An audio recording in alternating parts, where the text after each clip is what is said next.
not attended the new council chambers. This is what has been happening in the last number of months while the Civic Centre is going through renovations and additions. Can I ask everybody to make sure that they have their mobile phones off, and acknowledging that this is being recorded and live streamed. So all those council watchers out there, welcome to the could be, may be, a penultimate meeting of council. Acknowledgement of country, could I ask Councillor Scandrett to do acknowledgement of country? And before he does so, because of the COVID-19 restrictions, all councillors will remain seated, and all councillors will remain seated as to meet and comply with the COVID-19 the 19 restrictions as authorised by the State Government, Department of Health. Councillor Scandrett. Thank you, Mr Mayor. I'd like to acknowledge the traditional custodians of this land and pay my respect to elders both past and present. I would like to also extend that respect to all Aboriginal and Torres Strait Islanders present here today. Thank you. And Pastor Paul Crossman from the Highland Christian Church, welcome, and long time no see, so to speak. Yes. And I had a quick word with you before the meeting, so welcome back, and you are missed, and as is the ministry fraternity. So to you, sir, for opening prayer. Thank you, Mr Mayor. Well, as you know, there are a lot of scriptures that admonish believers to pray for those in civil leadership, and it's an admonition that our churches and around this district take really seriously. And I want you to know that there are many that pray for you continually throughout this district, no matter what the denomination might look like.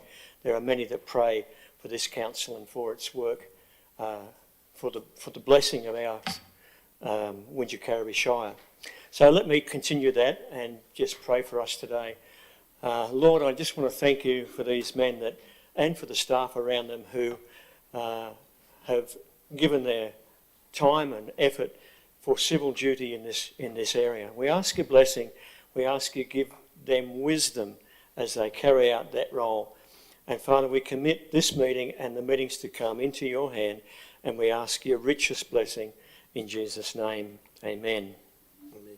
Thank you, Mr. Mayor. Thank you, Pastor. Apologies, and some of you might see vacant chairs, and for those who are unaware, Councillor Ken Halstead handed in his resignation last night after many years of service, and will be missed within the chamber.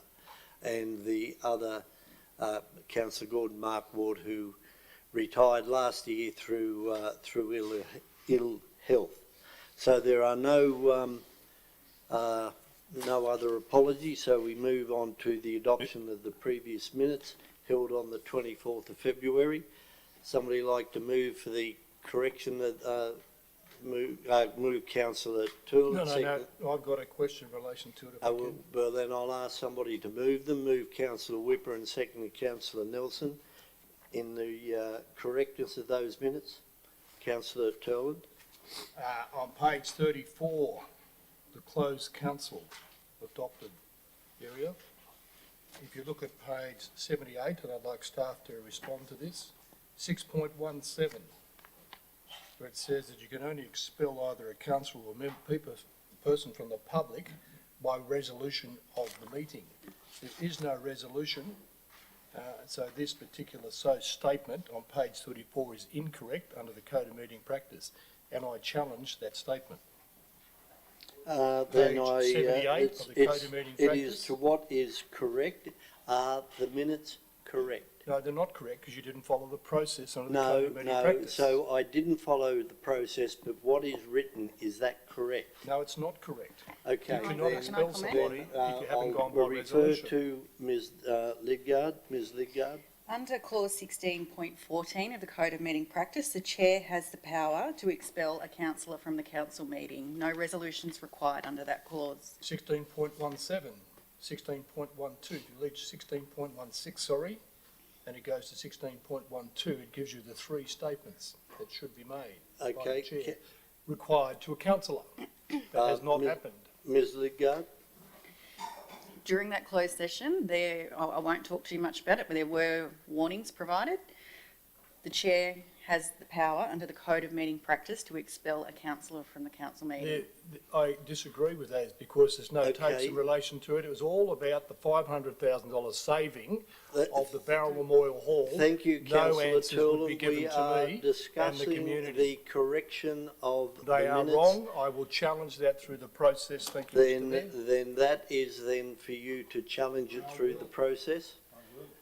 Is there anybody else on the correctness of the minutes? Yes, Mr Mayor. Councillor It is Scandrett. essentially the same topic, because in closed session, yes, councillor Turland was expelled by yourself, and that related in my reading. No, is there a question in relation to the printing I'm getting and to the it, I'm just making correctness? sure I give you the facts, because I No, I'm wouldn't not want you to after make an incorrect Councillor ruling. Scandrett, I'm Mr just Mayor, asking you do you to believe that Councillor the expulsion of councillor, Councillor Scandrett, I'm giving you the I question. am giving you a warning that I am discussing the correctness of the minutes, not yes, an opinion or a question to me in relation to that. well, So is if, there- how do I phrase it, Mr Mayor? Councillor Scandrett, everybody else in the room I think understands what I'm saying. Is there anything in the minutes that are not correct? Yes, Mr Mayor, I Then, believe, please point out the line that it is not correct. where it says that councillor Turland was, you had the reference, expelled from the closed session, I don't believe that applies to the whole meeting.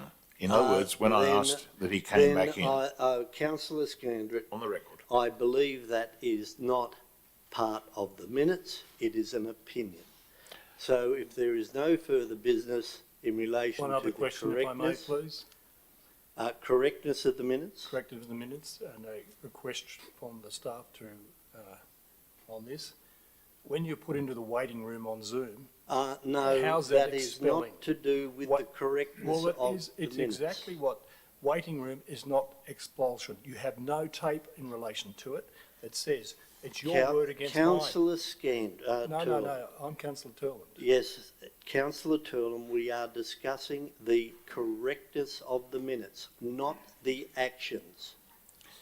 Councillor Scandrett, do you have a question on the correctness? Yes, I do. What line item, please? Page 40, item 16.3, minutes of the Finance Committee held on the 17th of February.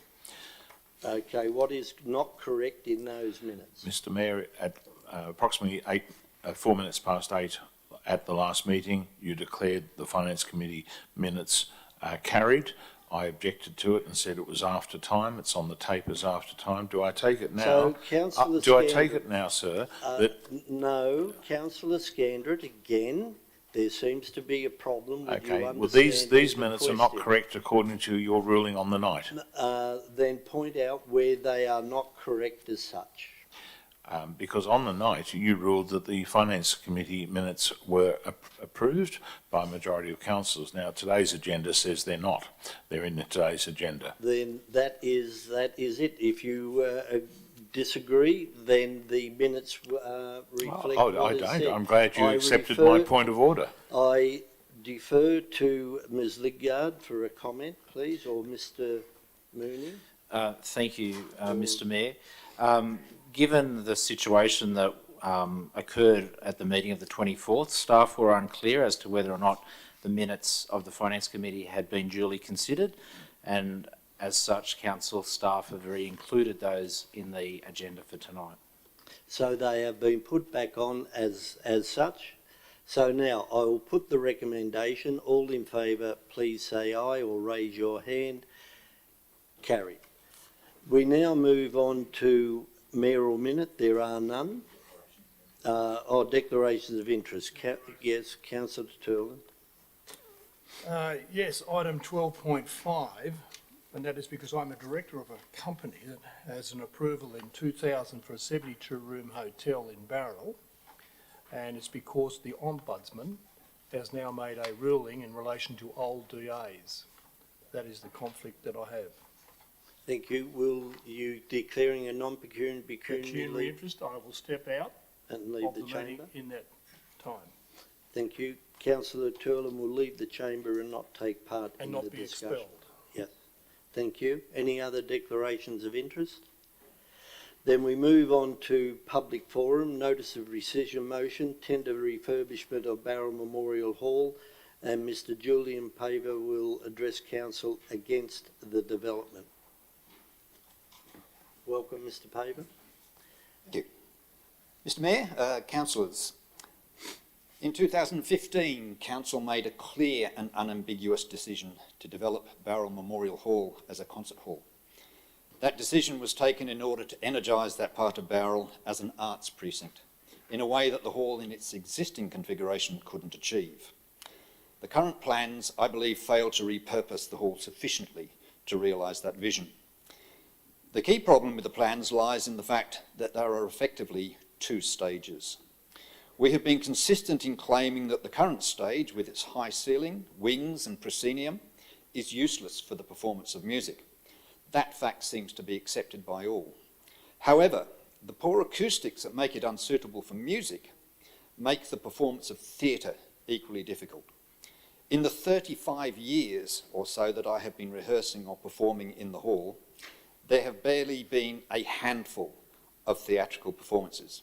It's simply not a good hall for theatre, and yet, bizarrely, the plans retain the current stage. It's unrealistic to believe that the many improvements to the auditorium and foyer will somehow improve the qualities of the stage and suddenly attract theatre companies to the venue. But it gets worse. Retention of the proscenium stage has meant that a second stage, the so-called concert stage, has to be constructed in front of it, actually in the auditorium. Because it is constructed in the auditorium, its size has to be limited. It is a reasonable size for a piano quintet or a jazz trio, but it is completely inadequate for larger groups such as the two stakeholders, the Southern Highlands Concert Band and Symphony Orchestra. Groups of this size will need to erect a temporary stage in front of the concert stage, at much inconvenience and cost, and with a consequent loss of further floor space within the auditorium. Based on current usage, we estimate that the stage required for the orchestra will take approximately half the floor space of the auditorium. And of course, that has to seriously affect audience capacity. In other words, the attempt to retain the unused theatre stage has seriously compromised the development of the hall as a concert venue. This was clearly not what was intended back in 2015, or what many of you voted for back then. The intention was clear. Barrel Memorial Hall was to be developed as a concert hall, not given a general refurbishment that retains all its existing floors. Many of the other issues with the hall plans, such as the concern about the space taken by the retractable seating, are caused by the retention of the theatre stage, and they can be largely resolved by redesigning the stage, in effect, combining the two stages. These sorts of design changes are not in any way unusual on big projects. Nobody wants to see a huge delay and the loss of funding. I understand the desire to get things moving. But if we get this wrong, it could be decades before we will be able to make further changes to a refurbished hall. The Barrel Hall is by no means a large hall. Having two stages makes no sense, particularly as it's very uncertain how much use one of those stages will receive. If I was producing a theatrical production in the hall as planned, I would actually use the concert stage, not the proscenium stage, because of its connection to the audience. The planned redevelopment of the Mittagong Playhouse has also changed the equation, as Mittagong will easily be the preferred option for theatre. There is enough stage room on the plans to create one exceptional and sufficiently large concert stage. Such a stage would be remarkably flexible and adaptable. It would make the hall a genuinely multifunctional venue, and I'm willing to bet there would be more theatre performed on such a stage than the old proscenium stage. Ultimately, it just makes sense.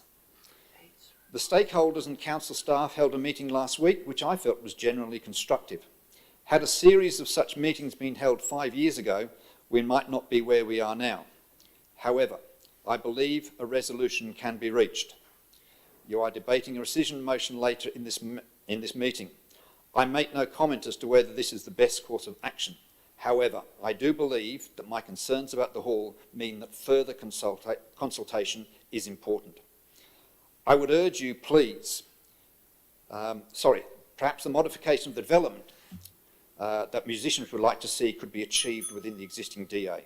But I would urge you, please, focus on the hall itself, engage closely with the hall plans, exercise oversight to ensure that the building realises the vision that council voted for back in 2015, and which I might add had broad community support. Thank you.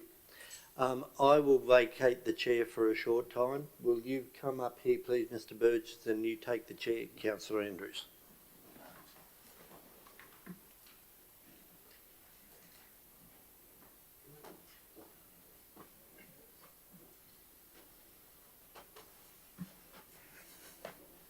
Can I ask a question where the acting general manager is? Is it because he's been charged for assault?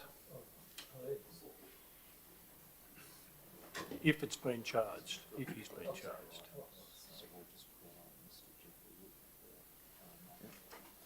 Sorry, Councillor Turlin. I just want to know where the acting general manager is. After the incident last night, it's all over the media. Where is he? Councillor, we're not at liberty to talk about any of those issues. They're under investigation. Is council funding any investigation or helping? Councillor Turlin, legally? the question's been answered. Thank you. I now move to visitor item. Mr. Jeffrey Wood, in regard to the development application 210195, the restoration of heritage listed Sunshine Lodge and associated developments, 5 Alice Street, Mittagong. Mr. Wood is addressing council, objecting against the DA. Thank you. You have 5 minutes, sir. Mr Mayor, councillors, thank you for the opportunity to speak today on behalf of the community regarding the proposed redevelopment of 5 Alice Street, Mittagong, the former St Joseph's Convent building. While it's acknowledged that some form of development is inevitable, we ask that you take into consideration the major objections we have. 1. At the Section 34 meeting held after the previous submission for this site had a deemed refusal, Council stated they require the retention and restoration of the front portion of the former convent building. The current application shows the cloister section, which runs the length of the southern side of the convent, is to be demolished. The statement of environmental effects states that this was a later addition. However, a photograph taken in 1926 and circulated a few days ago by email to all councillors shows it as a cloister with overhead accommodation and was part of the original building. The archways constructed on the Alice Street frontage are replicated along the southern side of the convent of the original building and provide a continuation of the convent design. This must be retained as it is an integral part of the convent architectural design and would likely contribute to the structural integrity of the southern side of the former convent. 2. The density of the development exceeds the maximum allowable floor space ratio allowed for the site, which is 0.6 to 1 or 60%, as stated in Council's Mittagong Development Control Plan, and therefore contrary to the requirements of the State Environment Planning Policy under which this development has been lodged, and states that the development cannot exceed the maximum floor space ratio allowed by Council. The plans submitted show that they have gone to a ratio of 0.8 to 1 for approximately 14 boarding house units more than is allowed. The applicant based this on the premise that the development on the adjoining lot in the R2 zone with the dual occupancy dwellings could give some credits to the development on the R3 zone. This is an absurd suggestion, as the two sites are to be considered as separate developments contained on their different zonings. This idea has led to the overdevelopment of the site, which is one of the major objections regarding the number of residents who will use this facility. 3. The three-storey tower block is shown approximately 1.5 metres of land on the adjoining R2 zone land, while the underground car park intrudes another 5 metres. If this is permitted, Council will need to rezone that section of land to allow the development to occur in this location. This, however, would then reduce the area of land on the R2 zone to approximately 940 square metres, not including the car park area, which would then prohibit the proposed dual occupancy on the R2 zone. As the Mittagong DCP states, dual occupancies cannot be undertaken on lots less than 1,000 square metres. These are three of the major objections, but time restricts to mentioning only them. They highlight some of the very fundamental oversights when assessing this application. I was surprised to learn that this development was not referred to the Heritage Committee, or the Council's Heritage Advisor was unaware that the cloister was part of the original convent building, despite the photo taken in 1926, which was submitted with several of the objections, was not taken into consideration with the assessment of this application. The submission, which exceeds the number of units to be constructed and the utilisation of land in the R2 zone, not zoned for that purpose, at least requires that this matter be deferred and further reports be obtained. This development will be around for generations and deserves to be given considered a thought. I'm confident that if those three items are addressed so they can comply with the state environment planning policy for affordable rental housing to reduce the number of residents, as well as complying with Council's intent to retain the front section of the convent and the cloister, then the community will look more favourably on the development. I would also like Council to be aware that the affordable rental housing component only has to be maintained for 10 years. After that, it can be used for any purpose over which Council will have no control. We must get it right now. Thank you for this opportunity to express the community's concern when considering this application. Thank you, Mr Wood. Are you willing to take questions from councillors? Fire away. Questions, councillors? Sorry, If you could just turn off your... Yep, thank you. Councillor McGoffin. Press the button. That's it. Okay. Thank you, Mr Wood. I was wondering if you talk about the area in general and the significance of that area with regard to the DCP and the setting of that heritage precinct, if you would. Yes, you can turn your light on now. Sorry. Thank you. Yeah, look, the big concern is that this development will be out of character with what's there. I mean, obviously you've all been to have a look at the site. Alfred Street has probably 7 of the most best replication of that period prior to the 1900s. There's the churches that are surrounding it, all of which will be detrimentally,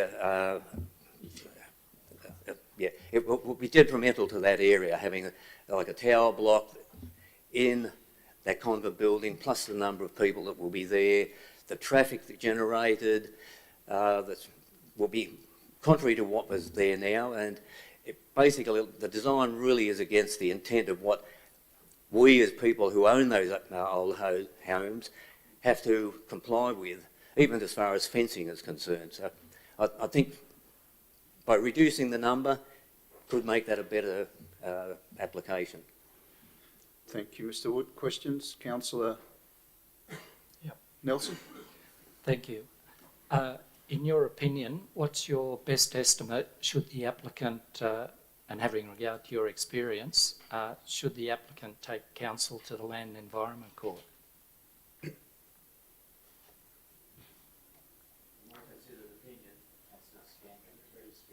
Councillor Scandrett, your line, please.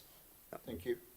Yeah, in my considered opinion, if it did go to the Land and Environment Court, they would follow strictly the rules which are stated in the very SEP that this is lodged under, which states that they cannot exceed 0.6 of the development site. And that's it. There will be no borrowing credits from adjoining land. They look at it purely on a legal basis. And in my opinion, if it went to the Land and Environment Court, Council would win. Thank you, sir. Councillor Scandrett? Thank you. A question to you, Mr Wood. The photograph, which I've just asked staff try and get up on the screen for me, of the cloisters, the southern view, I think you called it. I think that's a very significant part of the Mittagong heritage landscape. Could you just talk to me about how that originally, I think it's 1926, what was there originally? Was it all at one time, this Question, sort of thing? Councillor? Thank you, you got it there. Yeah, I'm sure if those people who have had an opportunity to view that photo, it was taken in 1926. It shows the building under construction. There's workmen on the site. There's a ladder leading way up into the top of the building. It clearly shows that cloister was part of the original design. It was an open walkway for the nuns to be able to go from one end of the building to the other, and it had overhead accommodation. In the years subsequent to there, the bottom section has been filled in between the archways to include extra accommodation, but it is clear that that cloister arrangement is still there and can be brought back to its former glory. Thank you, sir. No further questions, councillors? Thank you, Mr Wood. Thank you. I now call Mr Scott Lee, who represents the applicant, in favour and support of the application.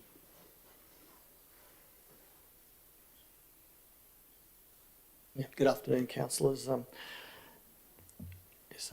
speaking on behalf of the applicant and the owner of the property in relation to this development application.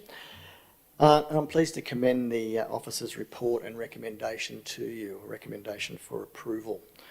It's a thorough report. It faithfully describes the extent to which the applicant has addressed all the previous issues of concern that were raised with the redevelopment of the site under an earlier development application. The report also details the comprehensive compliance of the proposal with all of the relevant planning controls, both the state planning policies and the local environmental plan, as well as all the relevant provisions of the Mittagong DCP. It also deals comprehensively with the public submissions that have been received. The conclusion of the report is that the development is both permissible and suitable. The development now represents a valuable redevelopment of a heritage listed property that is in need of significant work, and I think all the councils are fully aware of the current state of the property, and it's quite dire. This proposed development can salvage that current situation. The proposal as it now stands, the new and the original building form, allows the original building form to retain its prominence on the corner of Alice and Alfred Street, with the new building form being more complementary and far more recessive than the original scheme. Council's Heritage Advisor is supportive of the scheme. Its use as a boarding house is also an appropriate outcome in light of the history of Sunshine Lodge. I would, however, like to ask Council to reconsider the imposition of two particular proposed conditions of consent. Within the report, condition 78, I believe it is highlighted under a broad heading of protection of social and economic impacts. Subclause 1 of that condition seeks to restrict all rooms to single-person occupancy. This is an unreasonable condition and there's no basis or planning justification for Council to seek its implementation. The DA relies upon the state policy for affordable rental housing. There's nothing in the state policy that prevents room sizes as are proposed in the development. In fact, the state policy is silent on the overall intensity of development that can be achieved. The purpose of the SEP is quite clearly to provide as much affordable housing as is possible. So imagine having to turn away a single parent with a young child from their only affordable housing option, as you would need to do if you impose that condition of consent. That's not an acceptable planning or social outcome. Finally, simply because there are rooms of a size that allow 2 occupants, that does not mean that they have to be used or they all will be used as double rooms.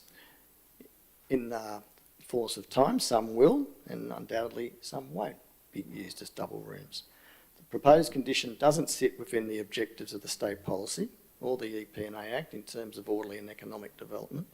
It fails to pass the test of a fair and reasonable condition, and with the proposed development demonstrating compliance in all respects and with no adverse impacts having been identified, the condition cannot be justified. Condition 78, subclause 9, is the second of the conditions I'd like you to reconsider. It seeks to impose requirements that are not covered by state policy or by the Building Code or National Construction Code regulations. It's simply not possible for council to impose requirements on facilities such as microwaves, wardrobes, mirrors, tables and chairs, coffee and tea and Wi-Fi. If you have a look at that condition, it's simply not a viable condition. And we believe neither of these conditions should be imposed and request their deletion. Apart from that, as I said at the beginning, happy to commend the report to you and we fully support the recommendation for approval. Thank you. I'd be happy to take any questions you may have and I'll endeavour to answer those to the best of my ability. Thank you, Mr. Lee. Councillor, your mic, if you would, Mr. Lee. Yeah, he has. Yes, thank you. Councillor Turner. Yeah, Mr. Lee, on page 5, where it says detached dual occupancy, these are two separate blocks of land on two separate titles? Sorry? The development site comprises 3 separate allotments, 2 of which are zoned R3 medium density, 1 of which is zoned R2 low density, but all of which are under the single heritage listing for Sunshine Lodge. They are a site together, 3 lots. What I'm trying to get is if the dual occupancy is a separate title of land to the major block, and different zoning as well. Last question, Councillor. Thank you. The development proposal is for the heritage listed property that comprises 3 separate lots, 2 within the R3, 1 within the R2. It comprises 2 distinct residential types, one being the boarding house and one being a dual occupancy or 2 separate dwellings. So they are the dual occupancy or the single dwellings that at the eastern end of the site are designed to transist from the lower density residential area to the larger bulk of the boarding house. But it's one development application. In due course, it's intended to have a strata of those because they don't, it's not intended that they be managed in the same way as the boarding house is required to be managed. But the development as a whole is permissible. All elements of the development are permissible. Councillor McLaughlin. Thank you, Mr. Chairman. Thank you, Mr. Lee. Interesting, we've got 2 ex-employees speaking on the same title today. That's interesting. Mr. Lee, you would appreciate that this is a very sensitive heritage area in Mittagong, and obviously the surrounding, we've got to take into account the feeling of the surrounding residents with regard to the preservation of this area. Just would you like to address those concerns, please? Yes, certainly. I think that's well understood, excuse me, by the applicant. As I said in the beginning, this is a second time around for the application, so there's no lack of understanding of the heritage sensitivity from the applicant's point of view. And this iteration of the scheme is, to be quite honest, is a much better outcome from that heritage perspective. The applicant took on board all of the concerns that were raised in round 1, if I can call it that, and has addressed those issues and made, I suppose, in the vernacular, a much better fist of it in addressing those issues. And it includes the dual occupancy, the 2 single cottages at that end, which act as a transition. It's a much more moderate bulk of in the overall bulk of the redeveloped Sunshine Lodge, and a better outcome in terms of retaining the prominence of the original building on the corner. So I don't think it's not lost on the applicant the sensitivity of the site. But I point to the assessment report in front of you and the conclusions of the planning officer and of council's heritage advisor that it's now an appropriate outcome. Okay, Thanks, Mr. Councillor Mayor. Nelson. I've got a question. Mr. Wood did mention that that there was an excess of 0.6. I'm not, you pick up on what he said?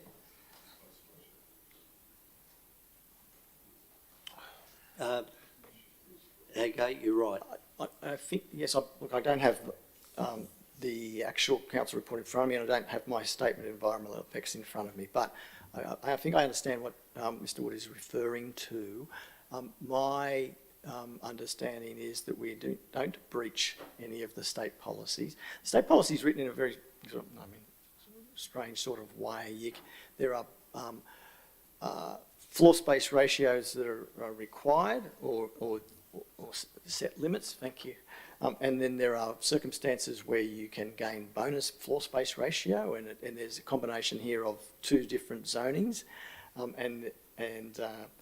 the council does not have a floor space ratio in its LEP. So all those things come together. My view is that there is no breach. I'll just read from the highlight here. This is from the council's report, because this is covered in there.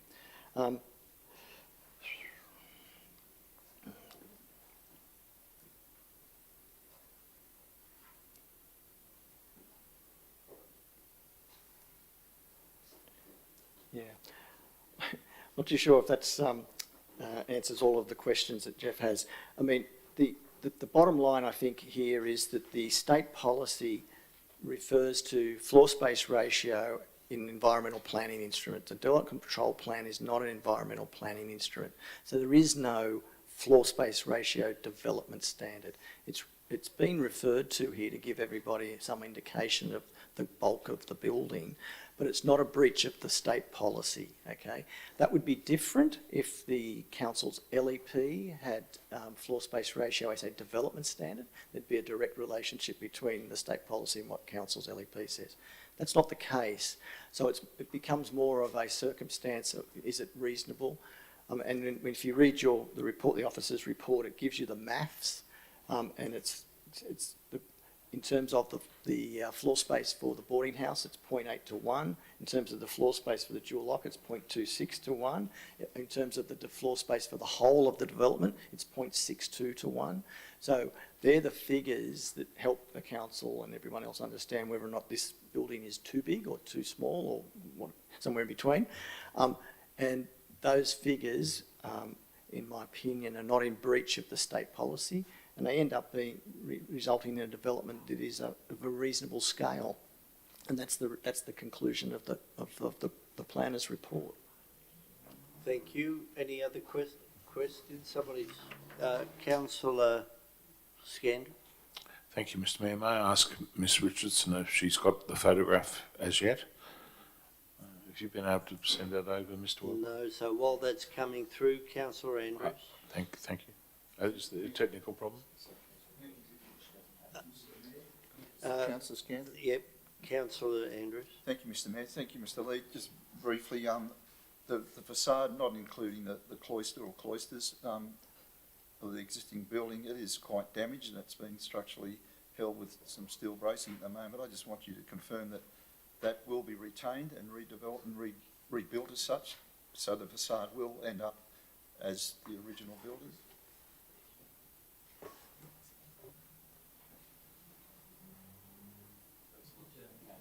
Councillor Scandal, sorry.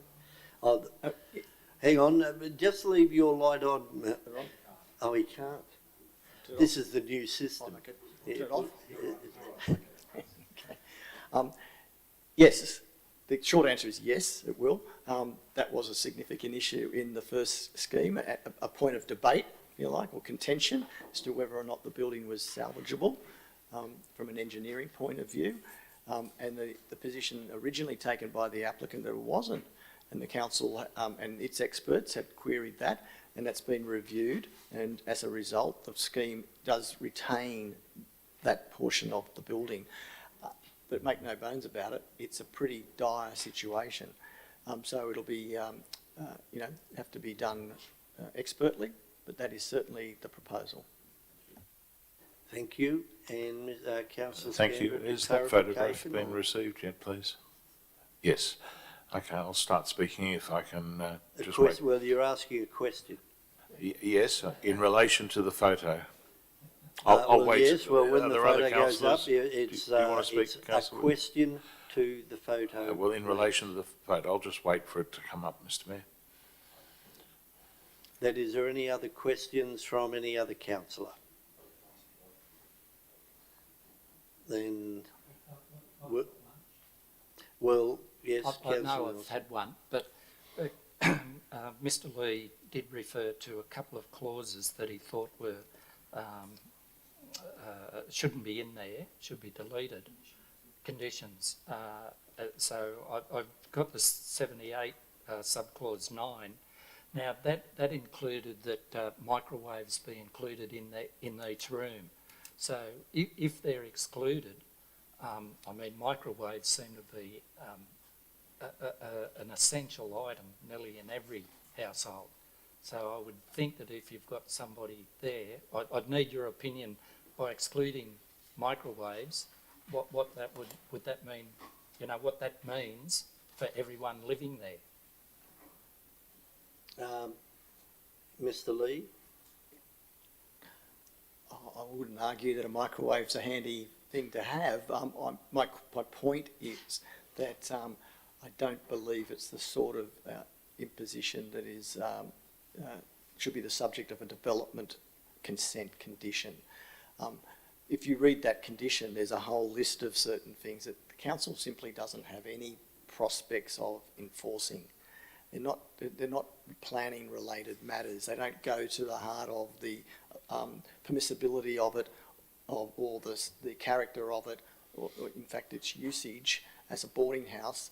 It goes to the amenity. It reads in fact like a wish list from an Airbnb, you know, without being trite about it. But it's simply not a planning related condition in my opinion, and that's all I raise it. I mean, if the councillors have a mind to impose it, I mean, well, so be it.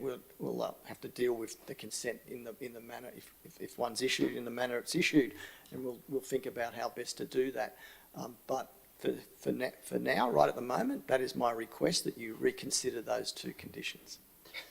Thank you, Mr Lee.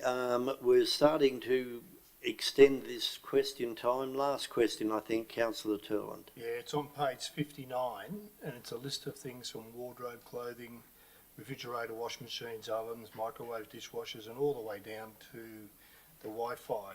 Are you suggesting that all those items come out, or just a few of them?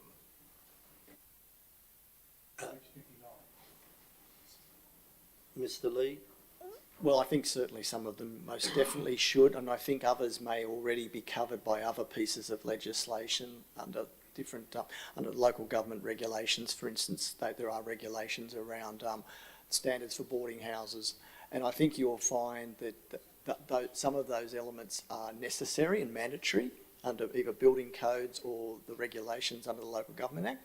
They do not need to be stated again, and certainly with the inclusion of tea and coffee making facilities as a condition of development consent. So most simply, it is best that particular subclause of the condition be removed. That's what I'm suggesting. Okay.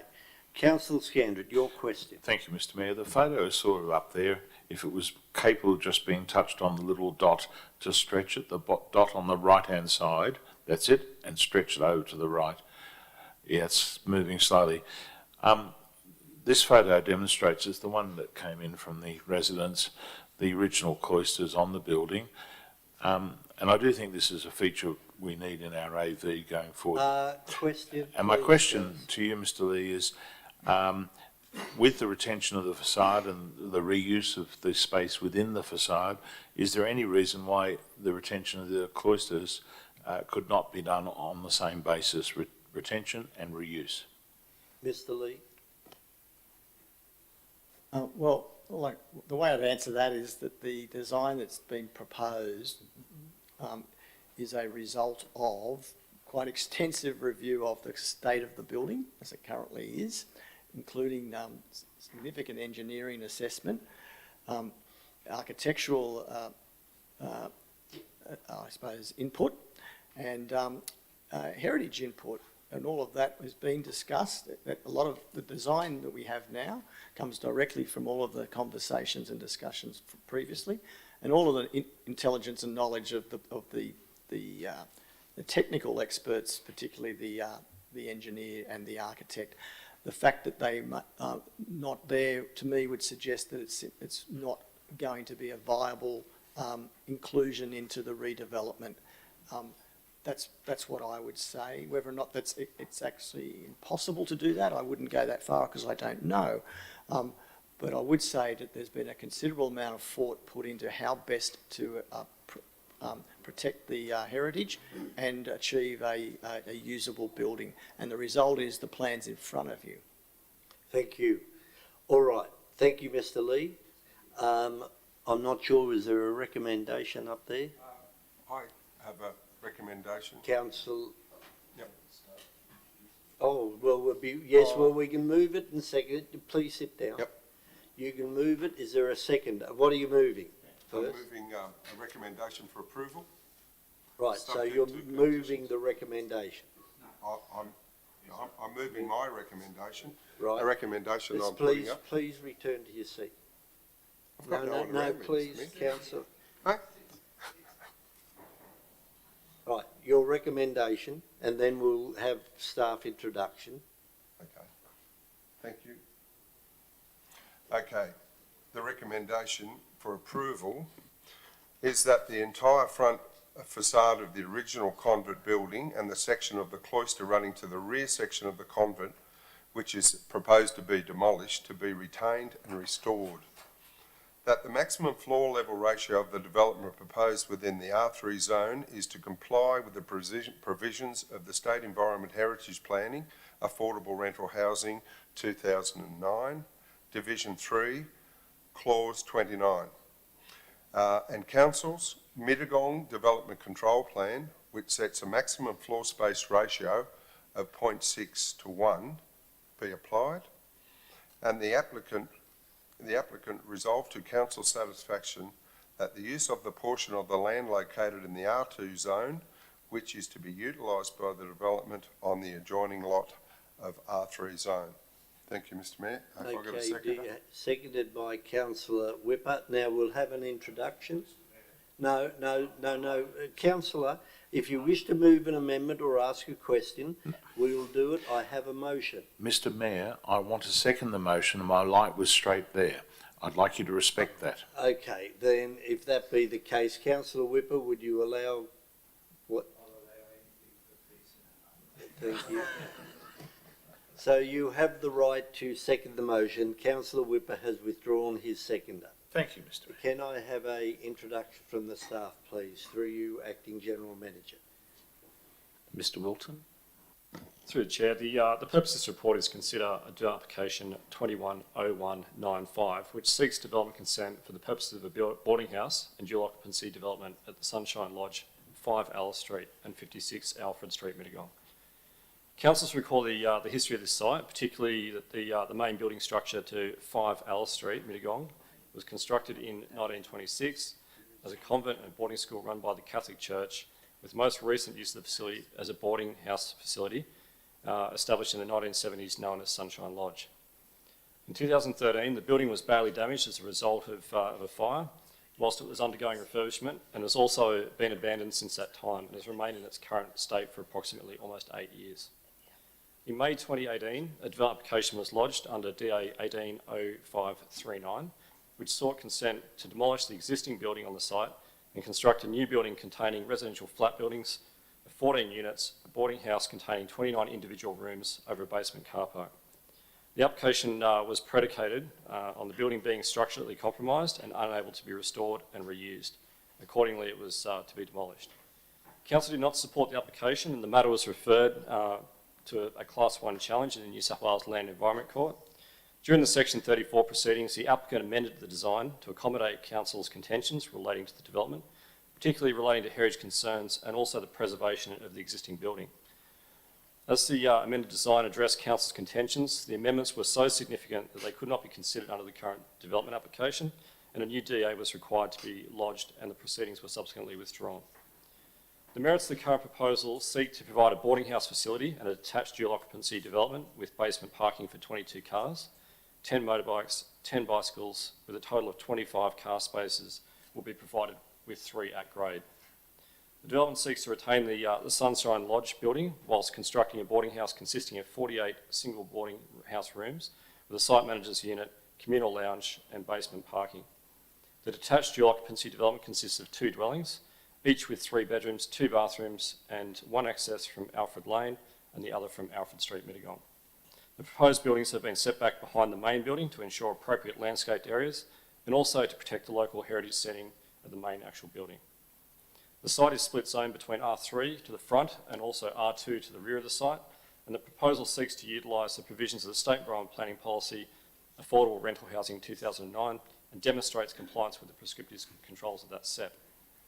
The site is listed as a listed item under Schedule 5 of the LEP, and that the application was referred to Council's Heritage Advisor, and it was also notified to Council's Heritage Committee for a submission. Following the referral, Council's Heritage Advisor has provided their support to the proposal. Notification process has attracted 24 submissions in total, objecting to the proposed development with issues ranging from built form concerns, LEP and SEP compliance, visual impact, heritage concerns and clientele occupying the development. Response to those submissions have been provided on pages 23 to 26 of the report this evening, and following the assessment of the proposal in accordance with section 4.15, council staff have recommended approval, subject to conditions. Thank you, Mr Wilton. Questions to Mr Wilton? Councillors Turland and then Councillor Scandred. Yeah, look, I'll move the recommendation. It's different than what Councillor McLaughlin's got. So Okay, so you're moving an amendment as a recommendation, seconded by Councillor Andrews. Question. Now, you can move that amendment and question. Question. On page 59, the items that have been put in there, I can see that there seems to be some questions from the applicant's consultant in relation to some of the issues. Microwaves, at least, things like one PowerPoint. I mean, some of these things were going to be done anyway. So why do we highlight these things as a condition? Is it part of the 34 conference that you've had in relation to this? Through you, Mr Acting General Manager, Mr Wilton. Mr Wilton? Through the Chair, the explanation to that is provided on page 21. Essentially, the reasons why these conditions have been applied is basically as part of a residential plan of management. They are for minimum requirements for amenity for the occupants of those specific units. Thank you, Councillor Scandred, and then Councillor McLaughlin. Thank you, Mr Mayor. Mr Wilton, could you just detail the referral to the Heritage Advisory Committee and to the Heritage Advisor, what form that took, and whether the matter of the cloisters had full consideration my words, full consideration. Mr Wilton? Through the Chair, the application was referred to the Council's Heritage Committee as part of our standard protocols. That is not by way of referral, but it's by way of notification process. So when the application is notified to the general public, it is also notified to the committee for their submission. Relating to the Heritage Advisor, that is an actual referral that is undertaken. I can't comment on their assessment of the proposal, but they have recommended that they support the proposal on this occasion in its current form.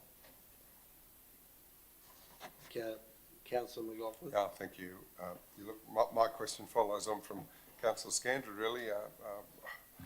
I find it amazing that question. The question with regard to the referral to the Heritage Committee, for some reason, I don't think we got it because we haven't discussed it, so I don't know what happened to it. Was there a question out of it? The question is, can you tell me the date that was referred to the Heritage Committee? Mr Wilton? Through the Chair, I don't have that information in front of me at the moment. However, I'm more than happy to find out for you and let you know. Question, Councillor Nelson. Thanks, Mr Mayor. Mr Wilton, in relation to the motion that's put up, what effect would that have on the overall development? How much would it decrease the development, if you understand what I'm getting at? Mr Wilton? The viability, or that might be a moot question, I think. I think the amendment is seeking to reduce the overall development of the application. Is that the case? Through you, Mr. Madam Wilson. Acting General Manager. Through the chair, I think that the recommendation's been put up seeks to actually reduce the overall floor space ratio of the actual development site. Now, there would have to be some sort of a calculation done in relation to that. I can't comment on how much that's going to reduce it. But when you actually look at the floor space ratio prescriptive standards in relation to the R3 zone and the R2 zone, they're two separate standards. But when you look at the overall development site, it actually complies in terms of those prescriptive standards. If I may. It is a fairly serious development in that area, so yes, I'll allow you one more. Is there consolidation of the three lots happening in this process? Mr. Wilton. Through the chair, it is considered as three separate lots on three separate titles at this stage. There's no condition in the consent that requires consolidation of those lots into one. I'll have another question if I can. Oh, okay. We're moving around, councillors. It's 4:30. Through you, Mr. The Chairman. With regard to, I'm wondering in what other planning aspects do we allow where we've got R2 and R3, where we allow for to take credit from one to give to, aren't we setting a precedent in that situation where we're taking credit from a floor space ratio in R2 to R3? Mr. Wilton. Through the chair, we're not taking, or the applicant's not taking credit from one site to another. It's considered to be an overall development. So the overall development of this site, there is a prescriptive control there in which the developers sought to comply with. All right, we are in debate. Thank you, Mr. Wilton. Can I speak to So my, do you wish to speak to your motion, councillor McLaughlin? I think I should be able to stand too, Mr. No, I'm asking all councillors. There's no one around We me have, for 3 it metres, doesn't for matter. God's We sake. have- All right. I am not going to face the criticism that I have broken COVID-19 rules. Councillors, I'm pleased to see this go forward, and I agree with Mr. Lee, is a much better result than seeing the place knocked down. But this is a heritage item in Wingecarribee Shire in a very unique part of Mittagong. It's untouched. All the buildings there are over 100 years old. You walk down the street and you see the value of the heritage, and we've heard from Mr. Wood, and the people that live there value this. Now, I don't want to see it knocked back, but I want to see something to get this right. We get it right once. We get this right, the community can live with it. They can live with, and we're getting a better result. It's a win-win for both here. Okay, I'm downsizing it. I'm saying they've got to live within the DCP of Mittagong. What's wrong with that? The DCP is the guide, and that's what I'm saying should apply. We've heard from Mr. Wood with regard to that. I mean, I could have easily come in here and said, I want to defer it, I want to vote against it, but I'm voting for it because the other alternative that we had earlier was to see it demolished. It was a heritage item in a very important conservation area of Mittagong.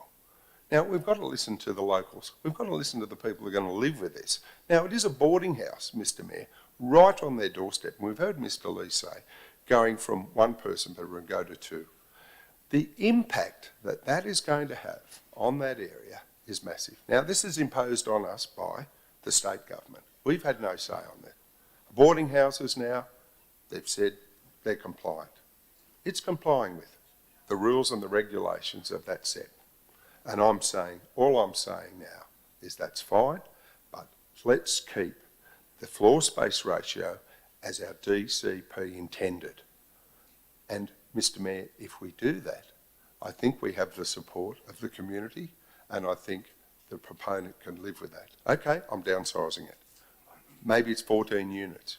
But when you think now, if there's going to be 2 people in all these units, we're going to double up on that, which is more than likely will happen, because I don't see any way that we'll be able to enforce or regulate. There's only one person in each room or unit.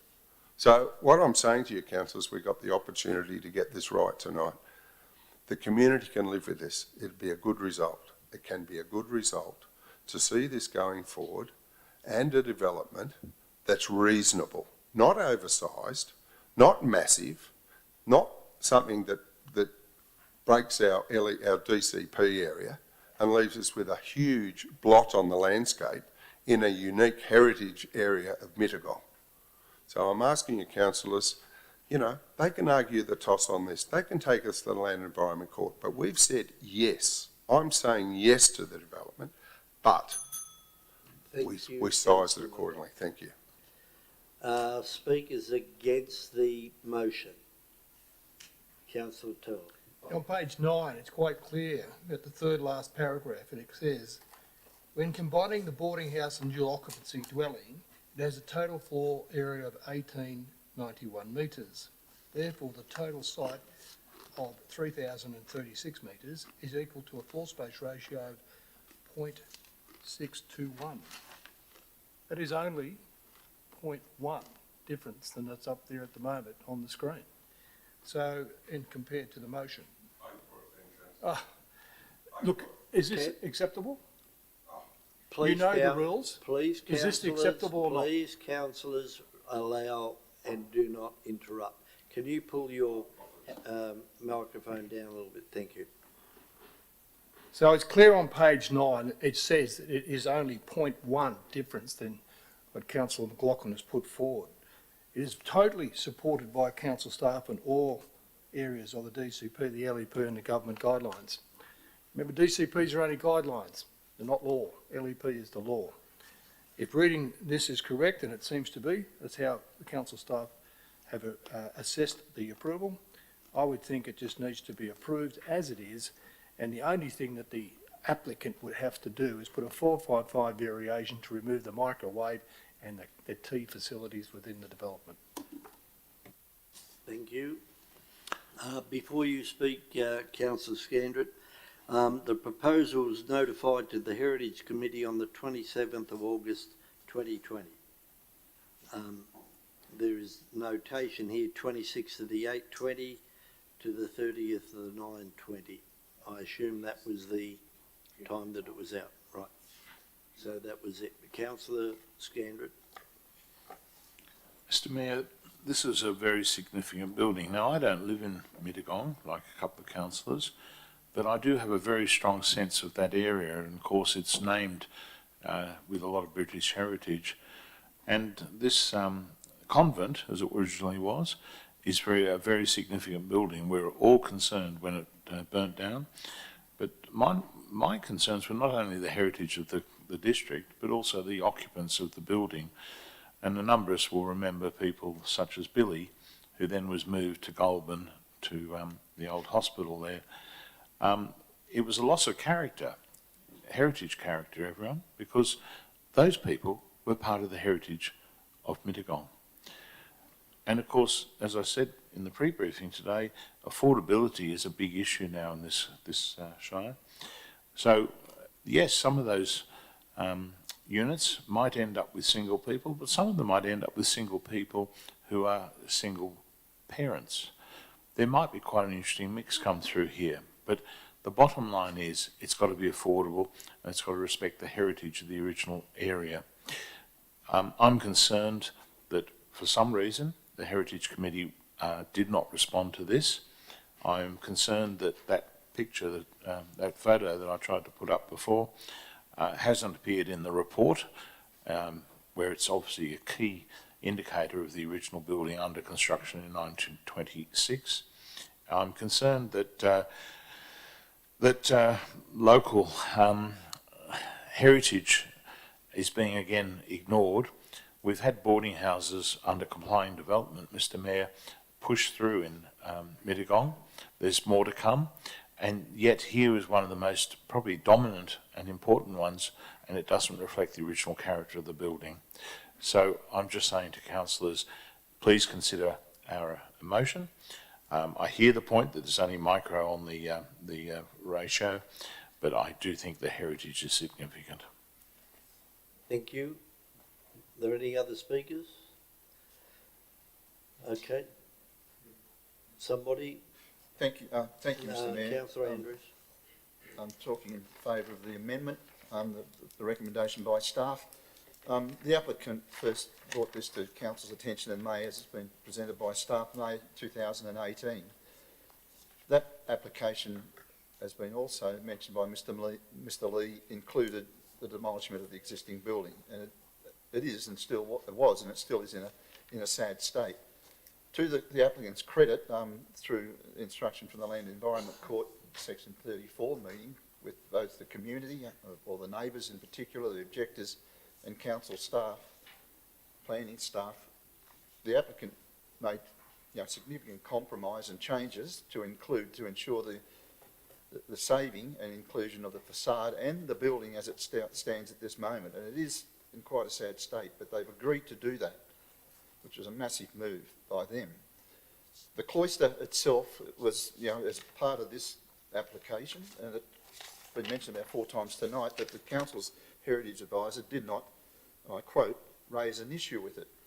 So that's showing that, he's accepted the application as it is without the cloister. And I'm not going to ask for the photo to go up, but if you have a look at it afterwards, it clearly shows a defined line, which you would reasonably assume is a join in the brickwork and the blockwork. So I make the point that it possibly could have been an add-on, and it does seem to be when you have a look at that drawing of that building closely. This has been going on far too long. It's a part of Mittagong. People talk about a beautiful part of Mittagong. It is. It's not at the moment. If this lapses again, for want of support here tonight, it could sit there for another 5 or 10 years. So I implore council to support the amendment and allow this to go forward. Thank you. Thank you. Any other speakers in favour of the motion? I'm not sure if I'm in favour of the motion or the amendment yet, Mr Mayor. I'm still considering my options. So you're deciding whether you're going to speak or not? Well, look, if this doesn't go ahead, the surrounding residential area could fall in value. So I'd rather see something happen than not happen. It's better to have something than nothing. It is going to provide low-cost housing for people working and with it's needed in the area. And then you have to weigh up all those issues against the heritage issues of the development. And we do have a DCP, and that is a guide to the community and the applicant. As far as the 10-year time lapse, well, the state government makes the rules in that regard, and I don't think there's much that we can do about that. But I would like to see it go ahead, and I am on the Heritage Committee, and Councillor McLaughlin has been a strong supporter of heritage. I'll leave it at that, Mr Mayor, if you've got anything to sum up. Thank you. Councillor Whipper has something to say before I do. Councillor Whipper. Thank you, Mr Mayor. I'm speaking in favour of the motion. I think it's sound, and I think we need to accept the fact that it is a really unique area. Heritage is critically important, and I do believe the application is certainly better than the previous application. But largely it's in a state of decay because the roof was left exposed and the weather put that into that almost irretrievable state of decay. So had it been covered or tarped or a roof put on, it wouldn't be in this state, and the applicants wouldn't have to spend so much time and money in restoring it to its former state. Look, I think following on from what Councillor McLaughlin said, I think it's important to maintain the integrity of that site. It's quite significant, we know that, and it's very important to the residents of that part of Mittagong as well. And I think we need to take on board the points that have been raised by the residents. So I think just based on integrity alone that we need to support this motion, councillors. For the state, yeah, it's something for intergenerational equity. So much is disappearing in terms of heritage, and I think it's important that future generations get a taste and a connection to that history. So I support the motion, Mr Mayor. Thank you. Councillor Turland. Have you For now I'm going to speak I spoke against the motion. Now I'm going to speak to the amendment, if I may. Did you, mate? Thank you very much. The building has had a fire in there in 2013, so regardless of what is happening in the roof area, the roof frame, the flooring, all that has to come out anyway. To comply with the Building Code of Australia, it all has to comply with the fire rating requirements, so all that comes out anyway. Buildings all through Australia and around the world are propped up while they build floors, the fire rating, and whatever they need to do to rebuild these buildings. It is common practice. It is not a problem because there hasn't been a tarp or whatever else put on there, so let's make this clear. It can be renovated with what's in place at the moment and being as per the approved plans in theory by council staff. So that's not an issue. And if it's either the amendment or the motion goes forward, all that work has to be done to comply with the Building Code of Australia and the requirements of fire rating, distance of travel and so on, insulation between the walls, all that sort of stuff has to happen. So that's normal process. So there's such a small amount of difference between the approval recommended by staff and the floor space ratio and what Councillor McLaughlin's put up, unless they recalculate the whole issue between the two separate blocks, which would be a shame. I believe that the 34 conference has been dealt with, and compromises between both the council and the applicant. They've done as much as they can to move forward. We do not want another building left forever and nothing happening. There's too many of them around the Shire at the moment where it's just stifled and stopped, and we know all about those. I would hope that councils will approve the amendment. Thank you, councillors. Unless you have new information to bring to the table, may I suggest that we move forward with the business paper? You have the right to sum up. So, Councillor Scandrett, yes, you have the right to speak. Can I ask, unless it's new material, then I suggest that you... I'll be brief, Mr. Mayor. I respect that. Look, this was demolition by neglect. I'm sorry to say it was demolition by neglect, and we all visited this previously. But look, I want to fully respect the original building there. If you look closely at the photograph that the residents have submitted, it is quite clear to my eye that that is part of the original building. The cloisters are part of the original building, and it's a brick shadow line of sorts where the building swings around the corner. So, councillors, here's your opportunity. Whether it's 0.6 or 0.62 is neither here nor there really at the end of the day. And if I hear some discussion in that, that'd be good. But it's about the heritage of the precinct and the heritage of the people, the living history of that. And I call upon you, especially those councillors who know Mittagong only too well. Thank you. And before you speak, I will speak in favour of the amendment. And every councillor says something has to be done. The site has been left there now for, I'm not sure how long, 15 years, I suppose it's nearly been since the fire went through it. And the longer it goes on, the more into disrepair. And I understand Councillor Scandrett's comment about the original building, but that was a long time ago. What my main concern has always been that the heritage item at the front of the building, which is the facade, is retained. That is what people see from the street.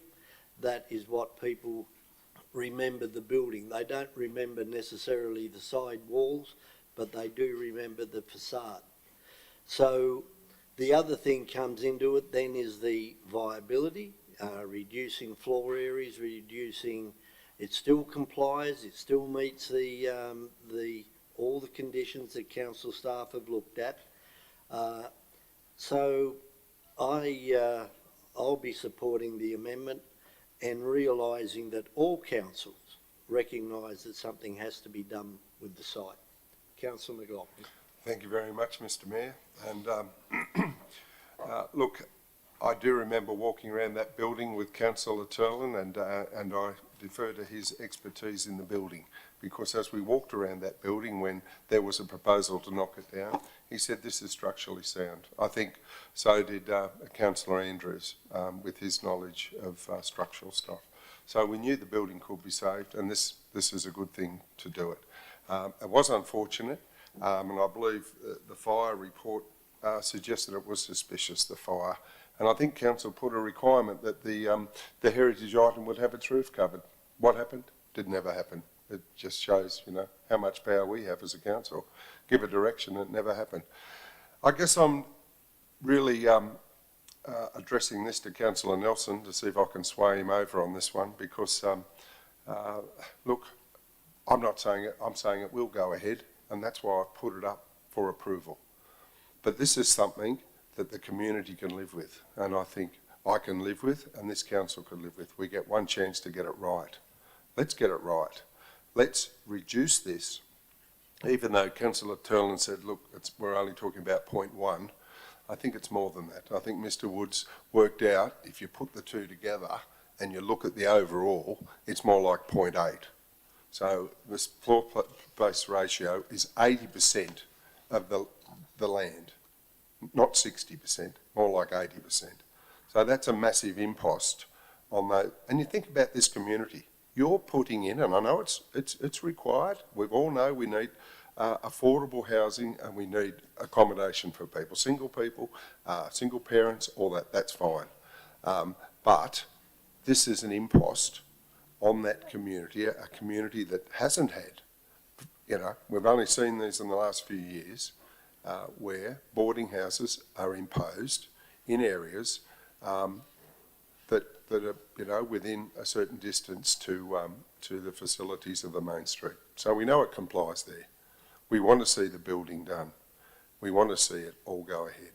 But listen, Mr Wood was representing the community. He was representing a large group of the community in Mittagong that own heritage properties, that are really concerned about this, that would like to have seen it refused. And I'm saying this way, it's a win-win. If it's got to be modified again, if the proponent still thinks that we're being a bit harsh, let him come back and talk to us. But councillors, please put this forward tonight. Approve this so that it can happen. It will happen. And we're not asking too much. We're going for approval. Not a referral, not a refusal, but an approval with some restrictions, that we keep the building as a heritage item and not destroy and knock down. The heritage, the council's heritage officer, Thank you, Councillor. Okay. All right. It's been fully debated, I think, so I'll put the recommendation of the amendment that wants to be the recommendation. It's a planning matter, so all councillors have to show by hand in favour of the amendment. Councillor Andrews, Nelson, Andrews, Turland and Gare. Those against? Councillor, you're against the motion? No, against the amendment. Yeah, those against the amendment. Oh, you got your card. Well done. Councillors Scandrett, Nelson, Whipper and McLaughlin. I declare the amendment lost. I will now put the motion. All in favour of the motion, please raise your hand. Councillors Scandrett, Nelson, Whipper, McLaughlin and Gare. Those against, Councillors Andrews and Turland. 12.1, development applications determined from the 23rd of January, page 66. Move Councillor Turland and seconded Councillor Nelson. There's only two properties putting a DA in after the fires on that, and so there's only 3 that have been received from the 21st of January. I'm not quite sure how many houses now have been lodged for after the fires in 1920. Thank you, Mr Mayor. I think off the top of my head it's around 17 or 18 to date, and they've, as far as I know, they've all been approved or nearing approval. Yeah. So out of the 70 odd, 68 houses lost? we've only had 17 come back in. Correct. Any reasons why they're having it tough? Is it insurance, the Some- RFS new standards? Yep. And also people moving away, not rebuilding in that location. So I suppose just the next question, if I may, through the chair, is that those poor people that can't rebuild their homes at this moment, they're still going through the RFS changes and Building Code of Australian changes. Are we going to extend the rates for them, for those properties that can't build at this point? Through the mayor, there is already a council resolution in regard to the rates, and that's applied to the property. So as long as those people that owned the property at the time of the bushfires, that rate rebate or is it held in credit? And there's also a supplementary that was provided by the state government, and that has also been credited. So as long as the property hasn't been sold, It continues, so it's not a 5-year period, it's not a 6 or 10? well, it's whatever the value of the rate credit will apply to that particular property. So some people might get in excess of a year's credit, others might only get half a year credit, depending, because it was $5,000 roughly per person, per property. You know, I think what I'm trying to get at is that under that funding that we got, we put about a $5,000 limit towards rates, Yes. and you're saying that will last only 6 months to... Well, it depends on what the rating value of the property is. So some people, if they're on an urban block, residential block, their rates might be $1,200, $1,300 a year. So they Others, get that's 3, right. 4 years? Correct, yes. It's an overall credit to their property. And after that, they've got to pay rates regardless? Yes, yes. That's what I was trying to clarify. All right, are there any more questions in relation to developments approved? Then put the, who's moved it? Oh, councillor, it was councillor Turland and councillor Nelson. So I put that, all in favour, carried. We move to page 80, 12.2, development applications received. Now, move councillor Andrews and Nelson.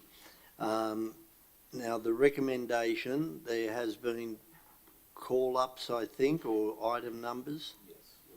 There, I think I'll have to bring that screen forward. Thank you, Ms. Minute Taker. Yeah, so is there any alterations by council as to what's on the screen? Then I'll put it, all in favour, please say aye. Those against, carried. We move to page 91, proposed Bowral Development Control Plan amendments for conservation. Moved who? You, councillor McLaughlin moved it. Councillor Turland seconded it. Well, look, I can only go by I can wait until the lights go on, or we can try and keep the meeting flowing, and I'll go by then the show of lights. Councillor McLaughlin called it. Councillor Turland had his red light on second. Councillor, is there any questions? Is there, okay, so the motion's been moved and seconded. Any discussion? Then I put it, all in favour, against, carried.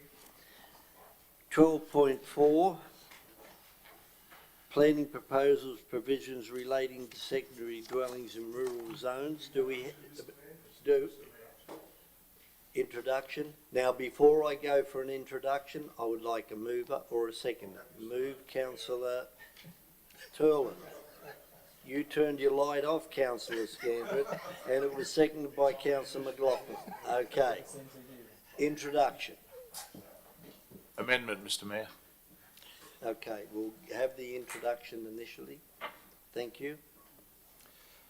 Thank you, and through the chair. Councillors, the report relates to a planning proposal to reintroduce development standards for secondary dwellings into the Wingecarribee LEP in relation to our rural zones. By way of background, councillors, the department changed the standard instrument at the back end of last year to amend clause 5.4 so that the provisions that relate to secondary dwellings explicitly do not apply to rural zones. So our RU1, RU2 and RU4 zones. The planning proposal, I guess, seeks to close the loop and reintroduce those provisions with a specific clause relating to the rural zones. It is carrying over the provisions from the LEP before the changes, as well as the new clause 5, I think it is, sorry, I don't have it in front of me, provides an option to set a maximum building separation. So we have carried over the existing standards from our development control plan and inserted that into the clause in the LEP. Okay, questions, councillor Scadrid, question? Thank you, Mr Mayor. Mr Park, we could have the distance between the principal and the secondary dwelling could not be at a maximum of 50, but could be, for example, between 50 and 300 metres. Am I correct? Thank you, and through the chair. No, that's not explicitly correct. So the standard clause sets an option to provide a maximum building separation, not a distance between X and Y. So it is a maximum. So the maximum, if I've said, for example, 300 metres, as part of the motion, that would be acceptable in planning law, wouldn't it? Thank you, and through the Mr. chair. So, councillor, yes, it's a bit more complex than that. And yes, the council can nominate a maximum distance of building separation. The only issue becomes whether or not it still will meet the definition for a secondary dwelling, which is required to be in conjunction with a primary dwelling. So there is a bit of a grey area there, but the council has the ability to set a maximum distance of their choosing. Well, maybe a question for Mr Pepping here, because I'd like some guidance on my amendment, how I would define an ability to have a greater separation there in a way that could satisfy our responsibilities. Through you, Mr. Mr Park, would you like to answer that? Thank you, and through the chair, councillor, unfortunately it is a bit of a grey area because there is no, the definition for secondary dwellings talks about in conjunction with a primary dwelling. Until that's tested in court in terms of the separation between the two, you'll probably never know. The council can nominate a set distance and we can proceed that through a planning proposal, which obviously has to get gateway determination. We'll go on exhibition and come back to council. But until that's tested in court, we probably would never be able to give you a definitive answer of what the maximum distance would be. With the Mayor's indulgence, could you possibly just outline your concerns about if we don't resolve this today? You're leading, I think, Mr. Park. What are your concerns? But I'll ask through the Acting General Manager, Mr. Pepping. Thank you, Mr Mayor. I'll start and Mr Park could follow on. As has been explained, there is a provision in the LEP that these controls for secondary dwellings currently don't apply to land on rural zoned land, so RU1, RU2 and RU4 zones. The intent is to reinstate that provision, and that was something that was as a result of changes instigated by the Department of Planning, Industry and Environment. So the quicker we can get something back into the LEP, the better that it is for all applicants and residents. You haven't quite said what your fears are, concerns. Well, the quicker we get something back into the LEP, the more certainty for applicants and residents, adjoining residents, about the secondary dwellings. Thank you. Next councillor whose light's going to come on. I think, Mr Mayor. Councillor McLaughlin. Yeah, question. Look, my understanding is this is closing a loophole and we'll go out in exhibition. Is that correct? And if it came back and we wanted to vary it, would it have to go back out on exhibition again? Mr. Park, I would think the answer may be yes. Thank you, and through the chair, look, I guess depending on the nature of the change after the exhibition, but if it's a significant change, then yes, it would have to go back on public exhibition. But a slight change could be allowed, possibly distance could be allowed to change. Yeah. Well, that's how long is a bit of string? You have to wait until it comes back. Okay, councillor Turlin. Oh, I've got no questions. Let's go. Get it done one way or the other. Move it forward. Okay, well, we've got the recommendation as moved by councillor Turlin and McLaughlin. Yeah, I'd like question? to indulge the mover, whether he could put a point number 2 to the motion, that a councillor information session be held following the exhibition period. Thank you. Any other questions? Do you want to speak against or for? Mr Mayor, I'm going to speak against at this point, and then I'll speak for my amendment, which Well, hang on, we haven't got an amendment up. I'm about to say I'm prepared to put that up now. Oh, are you? Well, you need a seconder. Is there a seconder for councillor? Well, they haven't heard the amendment. Well, the It's amendment- 5 minutes to yes, midnight, well, Mr Mayor. I want to get my amendment up. Right, we'll Okay? get your amendment up.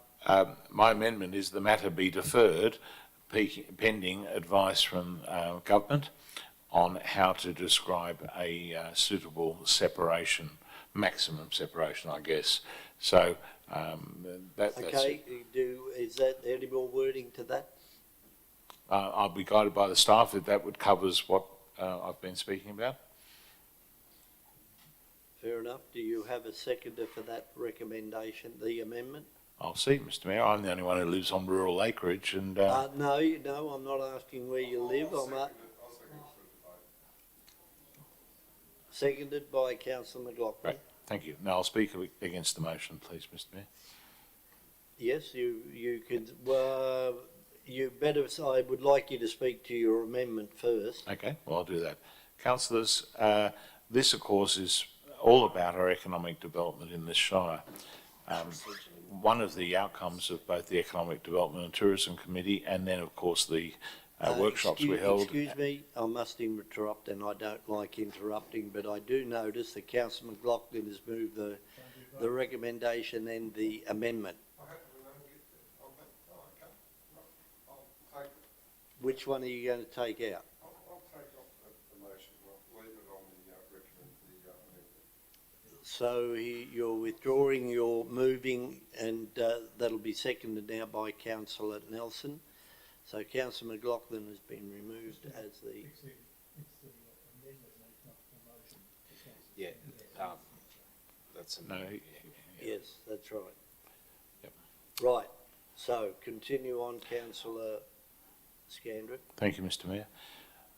Of course, those economic forums, including the task force, have identified small-scale agricultural in rural zones of all types as an important part of going forward. In fact, we're out on consultation at the moment in that very subject in terms of encouraging small-scale agriculture. And to do that, you've got to have accommodation. And I hope all of the rural landowners and people involved in food and produce and farm gate activities are listening to this tape today, because this is a critical question. To have a secondary dwelling on a rural property that is not particularly relevant attached to the main house is an opportunity for farm workers to live on that site. And we're quite likely to see, dare I say, Pitt Street farmers down here, owners who might agree to let their property or part of their property to small-scale agricultural interests. And that's exactly what our farm gate policy is about. Now, you might say, oh, yes, they can live in town. Well, I challenge you to find affordable accommodation in our main townships at this point in time. Because in the old days, yes, that worked fine. But my understanding now is you can't really get into any of the main towns for under $500 to $600 for a basic dwelling. That's very tall order. But if there's an opportunity for accommodation on farms, I'm not talking about caravans, which caravans you can only use for a maximum of 3 days for visitors. And you can't use portable tiny houses and the like because they don't comply with our planning. So here's an opportunity. Secondary dwellings is an opportunity, some of them, for farm accommodation for workers. Now, there's obviously other needs for secondary dwellings, may be related to the family that lives there, or it may relate to possibly visitor accommodation. I don't know. But I'm speaking about farm accommodation for workers and incentivising that. And councillors, on that basis, you need to get these secondary dwellings well away from the main dwellings. And I don't know what the problem is. To put up something like 300 metres as being the maximum separation, and then the planners can work through that. But if we haven't got today, Mr Mayor, if we haven't got definition today of what that can be, and we're going to go and waste a whole lot of money going on an exhibition, only to get slapped back with people saying, no, we don't want the farm workers' cottages next to our acreage farms. I mean, I'm the only farmer on council, and on my property, it's 800 metres to the gate, 800 metres to the gate. And I certainly would say the farm workers, and I've offered my 2 paddocks for small-scale agriculture in those forums, would want to be away from the main residence. And that has happened all over the Shire. People keep on saying, how can we have accommodation for workers on our properties without doing things like caravans? So that's why I'm saying deferring it, because if I had a definition today I could go with of, say, 300 metres, I think that'd be very workable for 100-acre or whatever type properties. But let's get it right. Rather than go out and waste money going out and bringing it back, I'd suggest we defer it. Thank you. Thank you. Councillor Whipper. Thank you, Mr Mayor. Well, I'm all for going out, and I acknowledge that Councillor Scandrett might be the only farmer here, but let's hear from other farmers. Let's put it out on exhibition. Let's hear back now. If there's a resounding voice in the community that support that view, we can endorse that at the time. So I don't see why we delay it any further. Let's just put it on exhibition and get on with it. Thank you, Councillor Turlin. Do you want Councillor Well, McLaughlin is there to speak anybody first? speaking against the? No, you now need to speak to the amendment Yeah, because but it's for or well, against. the councillor's got to put his light on if he wishes to speak, so I can gauge. So you're speaking what way? You know, we've thrown the dice twice. No, I'm not speaking for the amendment. I wanted to hear it. Seeing Councillor Scandrett is the only farmer on here, and I understand he probably has a second house on his property. But anyway, look, as Councillor Whipper said, let's put it out there and let's see where it goes. The argument that we scatter houses across the countryside, I can understand in one point what the point he's making about creating opportunities for farm workers, but I get the feeling they'd be more like, you know, Airbnb, farm stay or what have you, spread across our farmland, and I don't think that's what we want to try and avoid. We want to consolidate buildings on our country lanes and countryside, rather than see houses popping up all over the place. So I'll be supporting the motion. Thank you. Thank you, Councillor Turlin. Well, do you want to speak first, or Well, is anybody going to speak against it? speak against? Because if you're not going to speak against it, Whatever you say, I'm Oh, okay, well, let me go forward now, if I may. I'm not right to reply. Or I could just go to the right reply. It speeds up the well, process. I would like to make a comment. Yeah, if you go. I'll speak at the...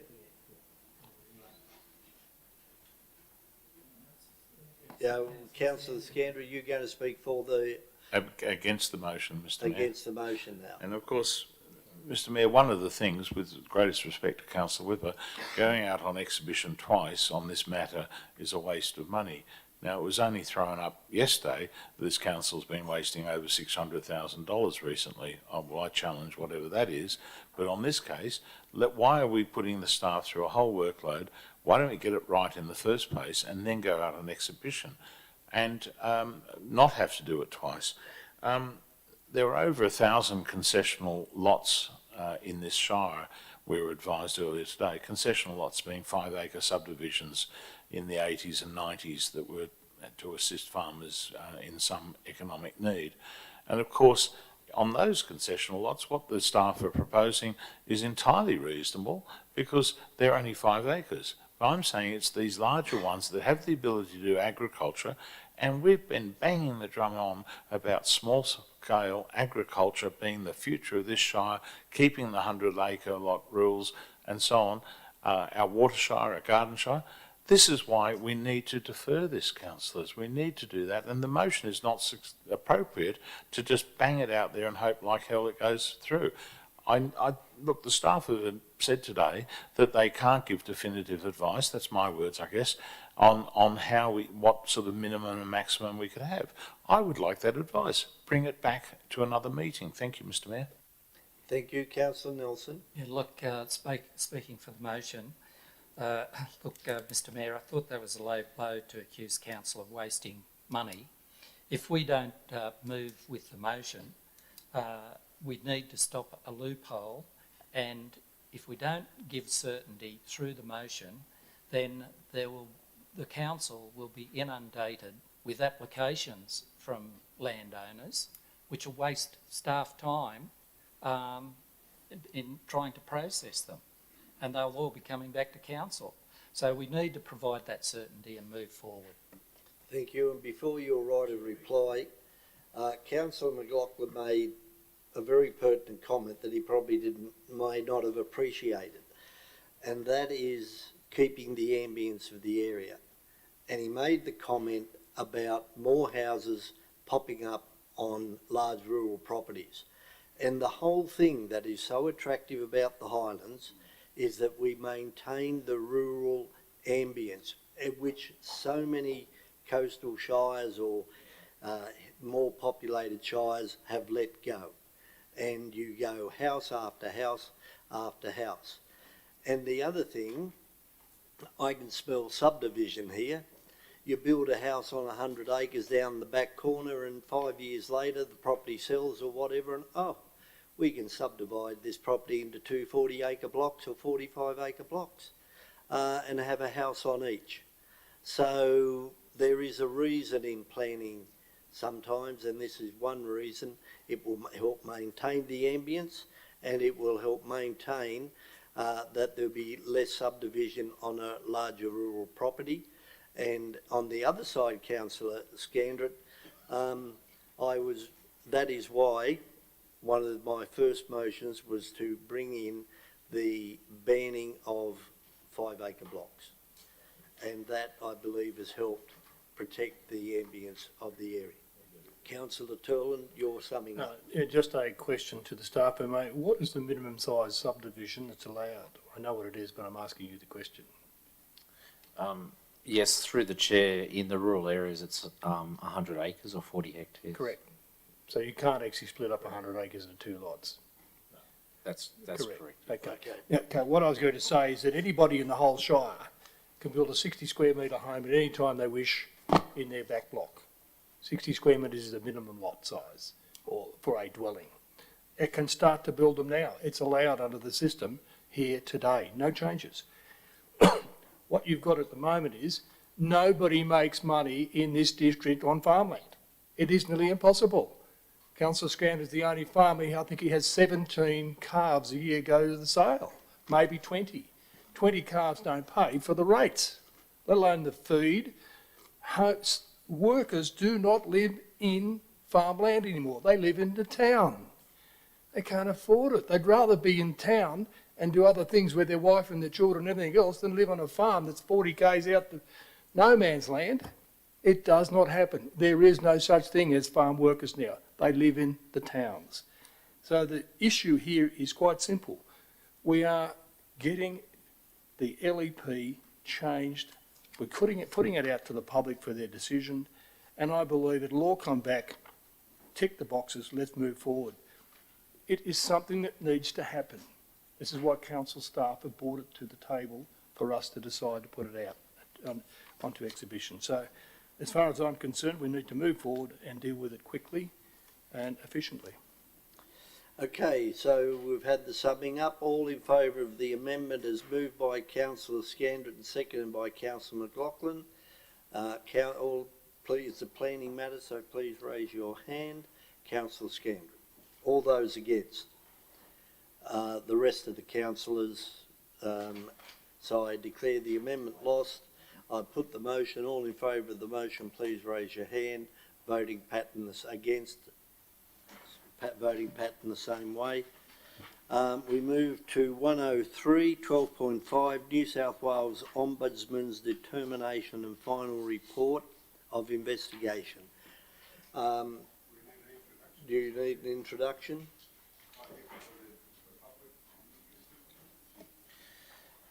Mr. Pepping. Thank you, Mr. Mayor. The purpose of this report is to bring forward the final report from the New South Wales Ombudsman into an investigation of a complaint relating to development services plan charges. The redacted report has been provided in full as an attachment to the report. Page 105 provides the table of recommendations made by the Ombudsman to Council for consideration. As the report says, the Ombudsman cannot direct Council to enforce or implement those recommendations. They are recommendations that Council is to consider, and the report provides Council with three options to consider, which option one being to accept all recommendations, 7 recommendations made by the Ombudsman. Option 2 is to accept recommendations of a lesser number and identify those numbers, or option 3 is to not accept any of the recommendations. One of the recommendations, number 1, is to refund a holder of a consent who has paid their contributions the sum of $167,131.36. Council has also done some investigation of its current consents, going back as far as we can possibly do so in accordance with these development services plans. To our best of our knowledge, we can ascertain that there are approximately 5 consents that may also represent the same provisions as per this particular matter that's before Council. And one of the recommendations is by the Ombudsman is to give public notice of any holders of consents that may be in place to come forward and advise Council of such.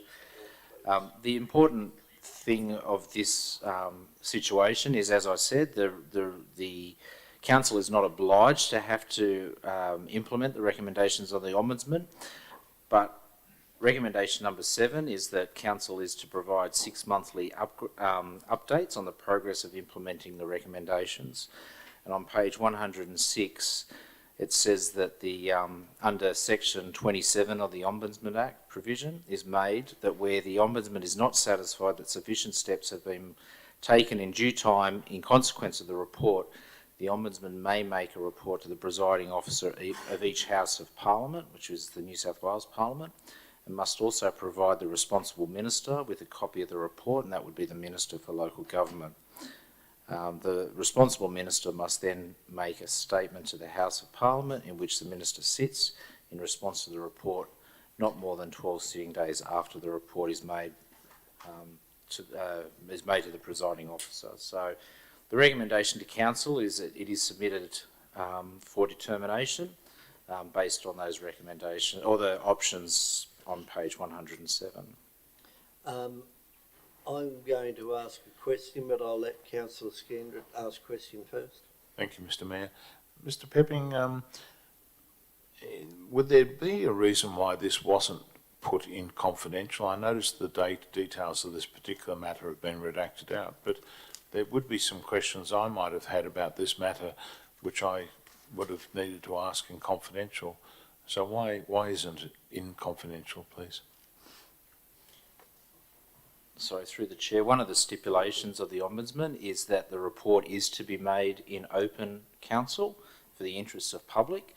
The Ombudsman provided Council with a redacted version of the report and an unredacted version, with the expectation that Council would publish the redacted version. And this is the final report. Mr. Pepping, in relation to legal opinion, we have been chasing this along now for a number of years. As such, we have received legal opinion that we don't have to.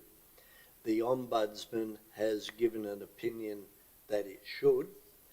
Has this ever been tested in a court of law? Yes, Mr. Mayor. To my knowledge, no, it hasn't. It's one of the things that the Ombudsman does say in the report, and it's contained there, is that they're not questioning Council's ability to enforce certain provisions under current legislation, and things do change over time. The main issue that they've had throughout this process is the wording of the condition of consent, which was issued back, I think, in 2003, which did not give the beneficiary of that consent knowledge that those rates as applied would be indexed over a period of time. Our legal advice says that council can rely on the wording. There is references in the condition of consent that did speak of the sewerage contributions plan effective 23 July 1997, as well as the water one. And in both of those plans, it does say that those rates are subject to indexation. When this matter was first brought to council back, I think in 2008 or 2009, as a result of the investigation carried out then, council did make some significant changes to the wording of the contributions, and there's a copy of what that looks like on page 132, which now clearly says that charges shown above are amounts applicable during the stated time period. These amounts will be subject to adjustment quarterly in accordance with upward movements in the consumer price index once they become operational. So it's quite clear that the beneficiary of those consents are aware that any quoted amounts in their development consent would be subject to quarterly indexation increases. So, councillors, it's an interpretation by two different organisations, or one's a legal opinion, one the Ombudsman. Should it be tested in a court of law? I believe it should be, but that is only my belief as a comment. But I'm looking for a question. Yeah, well, it was a question, but I'm happy to move a recommendation, if you like, Mr Mayor. Option 2, but what I was going to ask is, surely anyone entering into something like this, Mr Pepping, would assume a CPI would apply across the board. How would they, not said their argument saying that, oh, hang on, this was the price, and somehow CPI doesn't apply? It applies to everything, doesn't it? Pretty well. Mr Pepping. Thank you, Mr Mayor.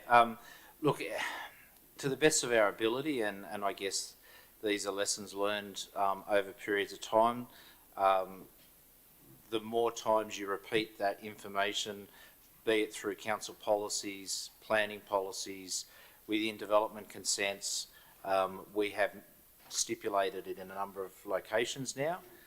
At the time, it would have only appeared in one location, which was in the actual policy, which doesn't then get attached to the consent. I guess, as I said, lessons learned.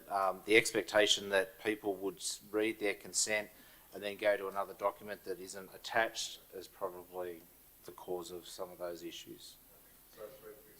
Okay, now you're moving option 2, but what numbers of the recommendations? Option 2 on page 107. Yes, on well, it's option 2 on 107, but then it says within your recommendation, the council insert the numbers. So you have to insert the numbers as are printed on 105. Correct. In the yellow box, council. In the yellow box. Number 2. On page 105. If that's what And so it look is, I'll at second that, it. while Councillor McLaughlin is working out his actual motion, does anybody want to second it or But wait to see what goes up? That's what I'm saying, Mr Mayor, that I'm seconding that option 2 with item number 2 on page 105. Okay. I think you're moving option 2, and then within that the recommendations of the Ombudsman. Point 2, post a notice on its website, issue a media release and advertise in local newspaper inviting developers to contact council, and that this then will be basically considered by council after that comes. Yeah, through the Mayor, that's right. We would bring a report back to council with any responses that we've got with that, and then council can then make a determination on the other remaining recommendations. As I said, one of those recommendations is that we provide 6 months, every 6 months on the progress of implementing. So there's not a requirement that all are done immediately. You can do it over a period of time. Now, you note that number 4, I cannot see why number 4 could not be included as well. I mean, it's really just to make sure that number 4, ensure its practice regarding closing meetings and providing the requiring public record of why part of a meeting is closed. Now, we do that anyway. Through you, Mr. Mayor, that is a point of contention. I did contact the Ombudsman regarding that. They feel that there are other councils that put a lot more information in justifying certain things going into closed.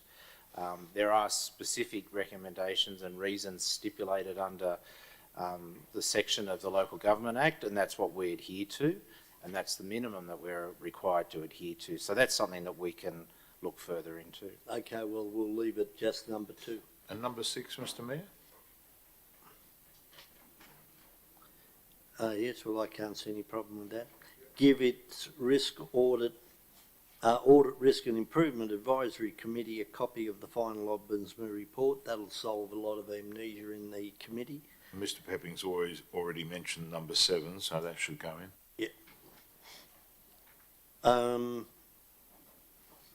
Well, I don't. That's automatic. But well, it's up to the mover and the seconder to accept that.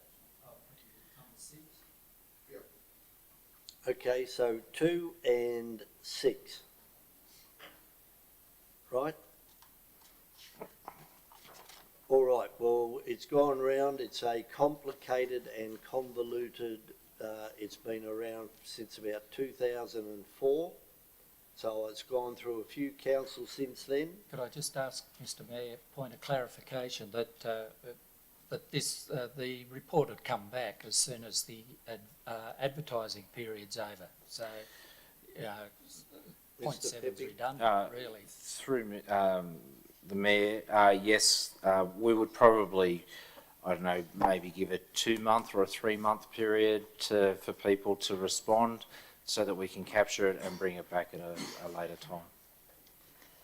Thank you. No further debate. Then I'll put the recommendation. All in favour, please say aye. Carried unanimously. We move to page 176, and if Mr. Councillor Turland is returned to the chamber. 13.1, General Manager Legal Report. Questions or an introduction. Can I have a mover and seconder of the relation to that report? Move Councillor Nelson, Andrews, and secondly Councillor Scandrett. So you're moving 1 and 2, right? Question, Councillor Scandrett. Councillor Turland. Councillor Turland, question. I know that there's been a case of Nelson against council.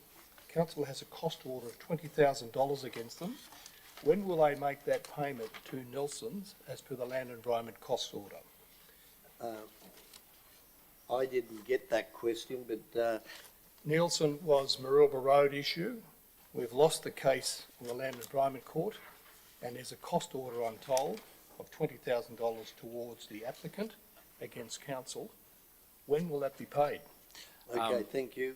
Through the Chair, our legal representatives will follow that up if it hasn't already been paid. I don't have that No, it on hasn't me, been so paid. we'll have to take that on notice.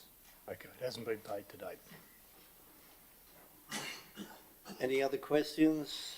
Then I'm looking for we've got a recommendation. All in favour of it, please raise their hand. Carried unanimously. We move over to page 180. 180. Mr. Mayor, In relation to 13.2 Memorandum of Understanding between Wingecarribee Shire Council and Transport Asset Holding New South Wales. Mover.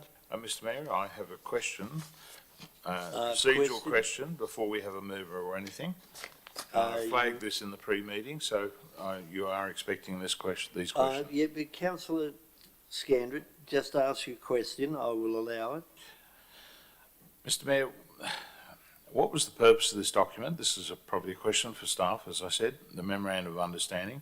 Assuming that the substantial purpose of the MOU was to record understandings that were reached with Transport Asset Holdings of New South Wales, how can it attract legal professional privilege? In other words, why is it going into closed, and why is it regarded as a document that can't be put out in public? It must be commercial, surely, Mr Mayor. Thank you, Councillor Scandrett. Mr Mooney will answer. Through you, Mr Mayor. Councillors, as you would have received a copy of the document under separate cover, you would be aware that there are confidentiality clauses within the agreement that Council must adhere to, hence the reason why it is being placed in closed, Council. Yes, but Mr Mooney, what are the matters that are confidential? If it's public land, surely it doesn't need to be in closed committee despite the fact those conditions have been put in. I note the document has only been signed by the Acting General Manager, not by the proponent, being Transport Infrastructure New South Wales. Mr Mooney. Through you, Mr Mayor. Councillor, with respect, I'm not going to be drawn into the details of the agreement in open. If those questions need to be addressed, then they should be done in closed. Well, it must be commercial in nature, Mr Mooney. Thank you, Councillor Scandrett. I am looking for a mover and a seconder to go into closed committee with this. Move Councillor Andrews, second Councillor Whipper. And now is the time if you have a question to ask in relation to it.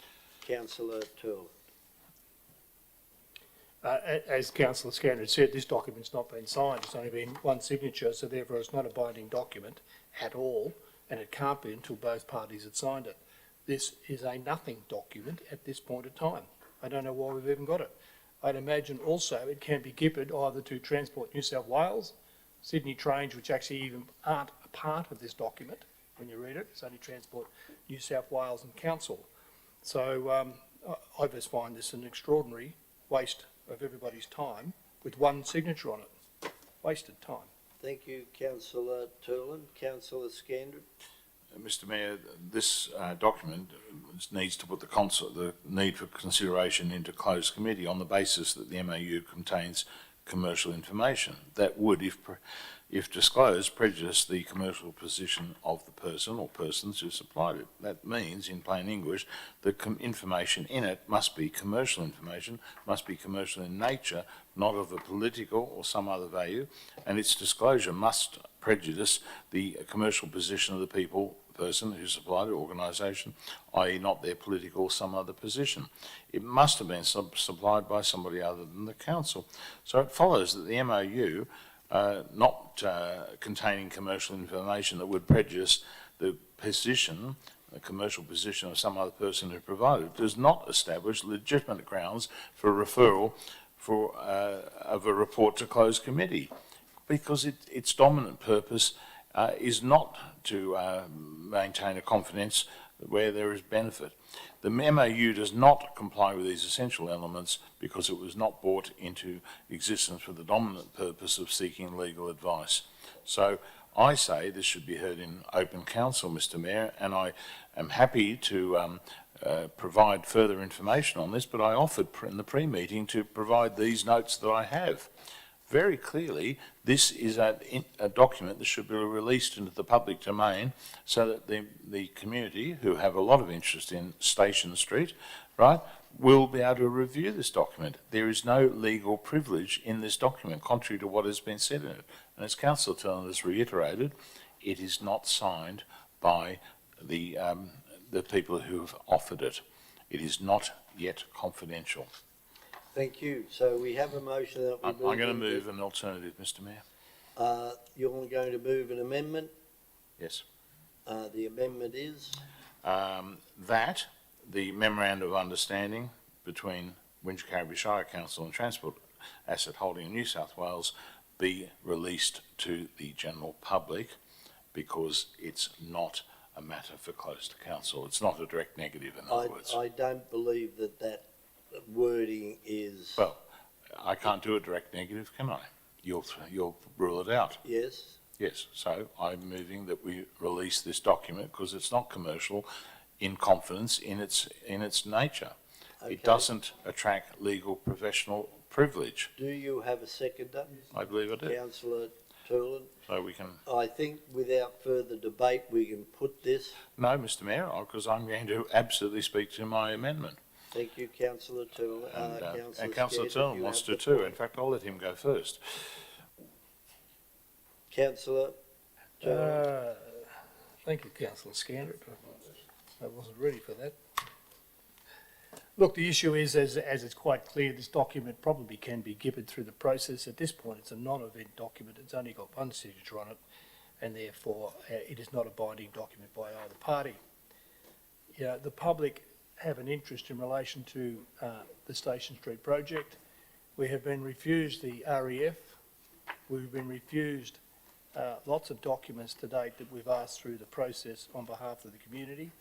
And this is another one that should be released to the community for them to vest an interest in, and should they or not agree with this proposal of this agreement. At this stage, I believe it should be made public, and therefore I support, it's actually the amendment and not the motion. Thank you, Council. Speaking against the amendment, Mr. Mayor. Councillor Nelson. Yeah, I'll speak for the motion. Look, it's quite simple. It should go into closed council. The staff can then have frank conversations with the councillors, and if it so determines that, it's appropriate for it to be put into the open domain, that will be considered at that time. Thank you, Councillor Nelson. Councillor Scandrett.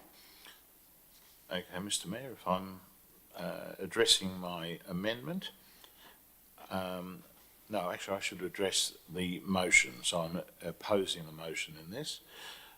This is the document which we put in every council business paper. It's our mission, our vision, our values. And it talks about our values of being integrity, trust and respect, responsibility and accountability, communication and teamwork, service quality. And it talks also about working with people and so on. This is singly the most controversial project that has happened in many decades for this Shire, and it's universally opposed. There's never been any group that's come out in favour of it, yet 3,000 signatures were presented to the New South Wales Parliament, and other petitions have been put up. And here we have a critical document, again withheld from the public, and it's been coming to this council with various questions and so on from myself and others for some time. And again, I say that under the memorandum of understanding, this report, it says, is confidential, but yet there's no rationale to that. There's no legal professional privilege. There's no need for confidential communications between a lawyer and a client for the dominant purpose of providing advice. This is in the public interest, Mr Mayor, and you keep on hiding things from the public on this. Oh, a point of order on you, Councillor Oh, Scandrett. okay, Mr Mayor, I retract that. I say that this council keeps on not disclosing vital information on this project. I do. Councillor Scandrett, you are entering in the bounds of defamation. I said making that statement. Well, I'll retract that, Mr Mayor. I'll retract that, Mr Mayor, but I'm again saying that this is not a document that should be covered by legal professional privilege, right? It is a document that is not commercial in its nature. It's got to be issued to the public, and I don't know why we're not doing that. And I hear what Councillor Nelson says, that after we've considered and closed, it may be released. No, I'm having that discussion in public here so that the community who are vitally interested in what's going on. I mean, this MOU, we authorised the General Manager at the time, Anne Prendergast, to sign this nearly 2 years ago. It's still going on. It's only just come in. Doesn't that tell you something? It's not commercial. It's not signed by the people who have prepared it. It's only signed by Mr Paul, and it's not effective because it's a non-commercial document. There is no risk to this council in terms of any loss or injury if this document was released. I mean, it relates to the biggest critical infrastructure project which is still currently afoot. I don't think for much longer, but it is at the moment. So again, I'm speaking against the motion in this time. Thank you, Councillor McLaughlin. Thank you, Mr Mayor. Yeah, I'll be speaking for the recommendation and against the amendment. Look, we've got an MOU. After how many years, Mr Mayor? How many years have we been waiting? This council, nearly everyone sitting around this room supported it, bar one, maybe. Okay, and why was that? Because we understood we'd soon be in gridlock. Sometimes you've got to listen to traffic experts. Obviously, not everyone's going to be happy with the decisions we make. Can't please all the people, unfortunately. And sometimes you've got to make hard decisions for the future and the betterment of this community.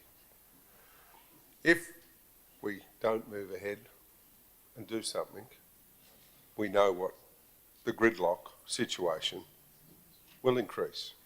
It'll get worse. We'll see all sorts of other problems develop. So we've been held to ransom, Mr Mayor, on this project. What is it, 6 years, possibly? Because we couldn't get these people to negotiate with us in good faith. You've had to go to the minister.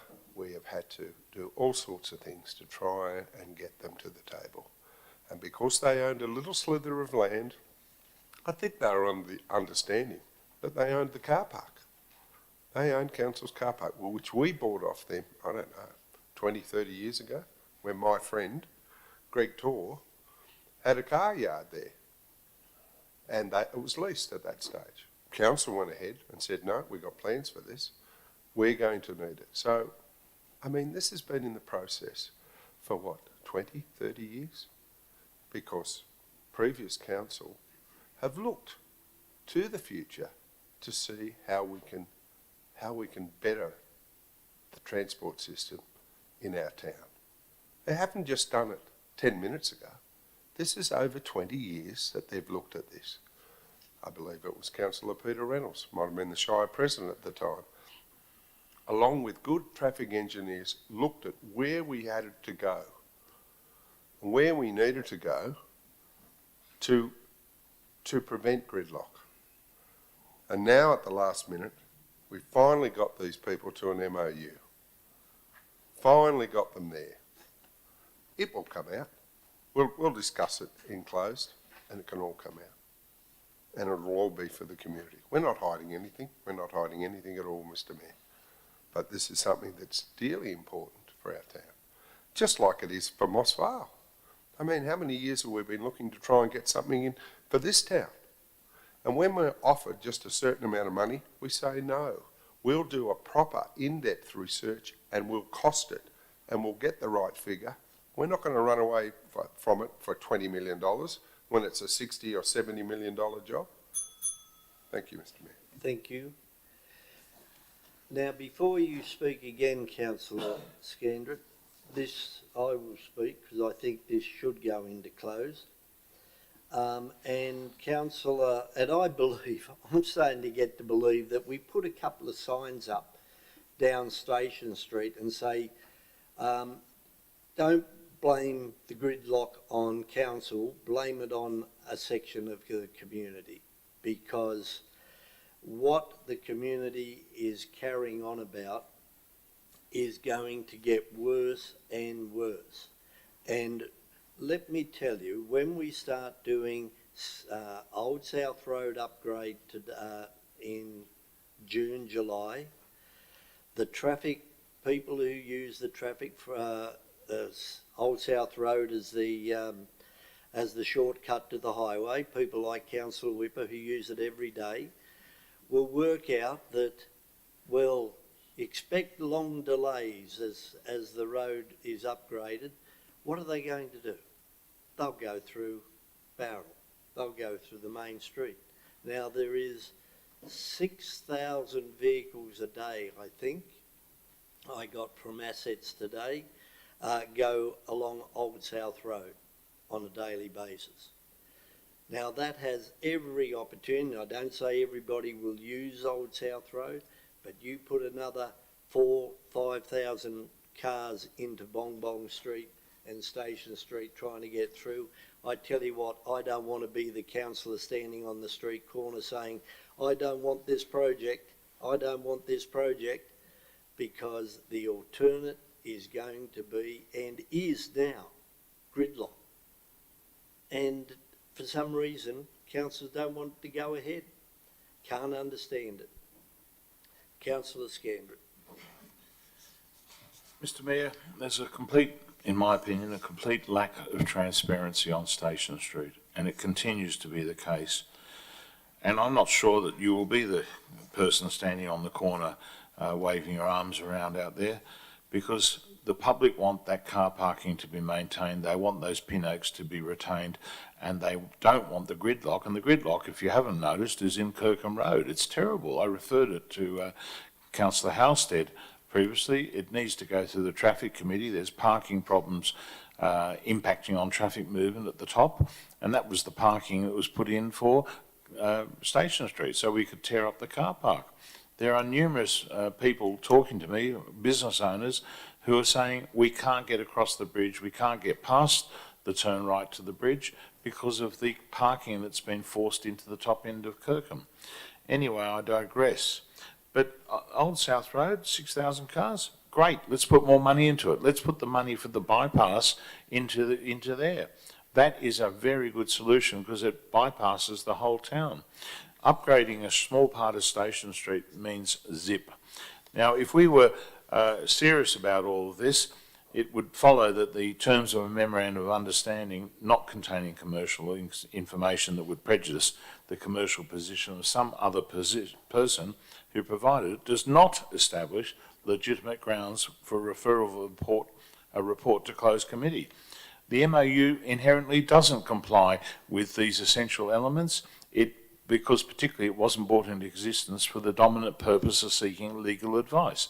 And even if the document says it is subject to a legal binding agreement, I'm advised that it's still can't be said that its dominant purpose was to seek legal advice. So therefore, the advice that you've got here supporting the recommendation does not bear scrutiny. So if some other reason were to be given, and there hasn't, there's nothing there to indicate that its terms are inherently commercially confidential. So if the argument then is the MOU is expressed to be confidential, then Transport Assets Holdings of New South Wales should be asked to waive any requirement it has. And accordingly, I move that the matter be heard in open. Thank you. Councillor Nelson. Thanks, Mr Mayor. Look, I think if former councillor Ken Halstead was here, he'd say, oh my God, oh my God. And I would like to just draw Councillor Scandrett's attention to, although he's used this item that's merely to go into closed council as a political statement about Station Street, I just have to read this out. And it says, this report is confidential in accordance with section 10A2 of the Local Government Act 1993. Under section 10A2G, as it contains advice concerning litigation or advice as comprises a discussion of this matter that would otherwise be privileged from production in legal proceedings on the ground of legal professional privilege. Now, that is why we are moving this into closed council, councillors. Now, Councillor Turlin can say, oh no, this doesn't matter. Oh no, we release it, and where are we? We're in litigation. So let's get it into closed council, stop the politicking on Station Street, and have the debate in closed council. Then we can have frank discussions with the staff who can clearly guide the councillors. Thank you, Mr Mayor. Thank you, Councillor Nelson. Councillor Andrews. Sorry to hold this up, Mr Mayor, and thank you. Just to support Councillor McLaughlin when he used the term gridlock, and to contradict, and it's important I do so, Councillor Scandrett. I'm not sure what time of the day he drives on Mossvale Road heading to Barrel. I suggest he tries it around 4 o'clock, between 3:30 and 4, because it's back near Harbson Homes then, seriously back to 10 to 15 k's an hour. He's incorrect about Kirkham Road. Sure, it gridlocks and sure it banks back up down there towards the co-op. That's caused by the lights that are operating to try and move traffic out of Station Street. That's the problem with Kirkham Road, not Kirkham Road or the parking. It's the amount of traffic that's trying to get moved out of Station Street at that time of day. Thank you. Thank you. So I think that will just about sum it up after Councillor Turlin finishes. Look, there's been multiple motions and questions of notice I've put forward already to date, and there's a couple more in here tonight if we get to them. The issue is this. All I've asked for in other motions is that we do traffic counts, brand new traffic studies, and also survey the people coming from the west. They have one opportunity to come across one bridge. One bridge. And that's the problem we face at the moment. In the morning, all those people from the west have to go over one bridge to take their kids to school or go to work. That's why the traffic problems are in Kirkham Road. And in the afternoon, the same thing happens. They're coming back from the schools, which are all on the southwest or southeast, to pick their kids up and bring them back home over one bridge. Every time you have one or two trucks, even 5 cars at the most, at the bridge, waiting for the traffic lights, it stalls all down Kirkham Road. If you're coming from the north, going north, you can turn left over the bridge in a slip lane. We all know that. The other problem is if you're coming south, there's only about 3 seconds you can turn to get over a bridge. The bridge is the problem. The traffic. This all started at one stage as a bypass. Council, in their wisdom 20 years ago, bought land as a bypass. We now have an upgrade. That's not a bypass, it's a nothing. Things have changed since then. We have not got an independent external consultant that's valued and researched the information provided by council staff. Any peer review has not been done. It's one person's view. Councillor, it has been deep dive review. Remember that. No cost benefit analysis. Thank you. Excuse me, you have made a statement. There has been a recent cost benefit analysis. Do you have the figure off the top of your head? I think it's a 2 point. Not on the new scope. What is it? It's the old scope. 2.8. 2.8 to 1. Very high. Councillor Turlin. On the old scope. Well, here we are. We're talking about an MOU, and now we've been told there's information that has been withheld from the community and from the council. All right. The motion is that we take this into closed committee. All those in favour of the amendment, that it be put in open, please raise your hand. Those against, I declare that we'll go around the table.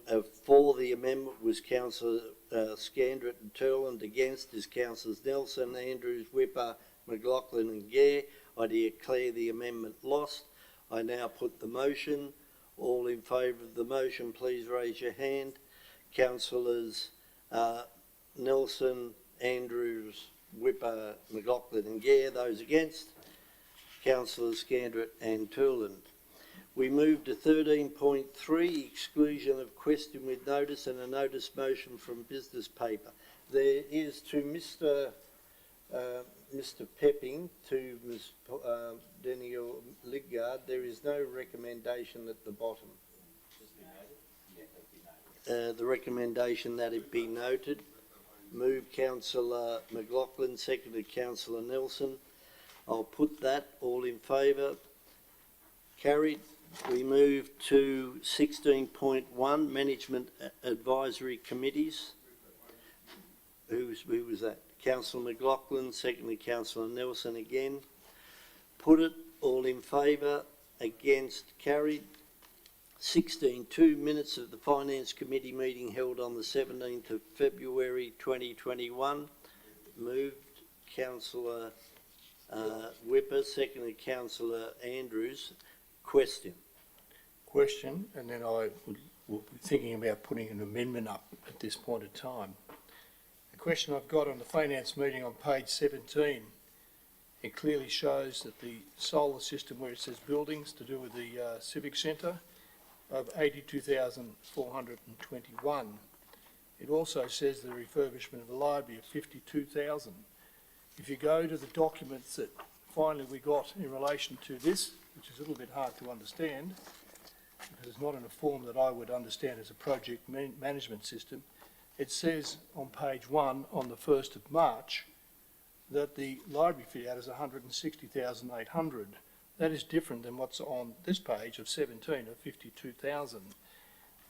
I also, to date, still have not had my answers in relation, well, I actually have had an answer, but it doesn't fill in the issues that I've asked for in relation to the Civic Centre upgrade. And those are, what is the forecast for further anticipated variations against budget? My assumption is we're already over $10 million from the information provided. Other items that are not provided, or I want clarification within the budget, is floor coverings, tiling, vinyl floor, air conditioning, new and reinstated of old air conditioning, electrical upgrade, computer network cabling through the whole place, let alone staff relocation costs over the COVID-19, which relate to the building work happening around them. Any repainting of areas, the staff new furniture, items, any other items that are not considered of the project in its complete form. Interior design consultants, legal documents. These are the other things that I have questions about.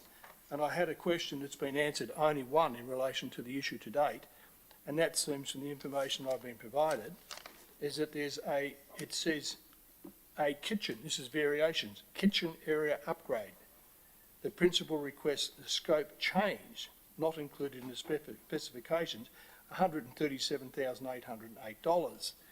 Now, it doesn't say kitchens, it says kitchen one.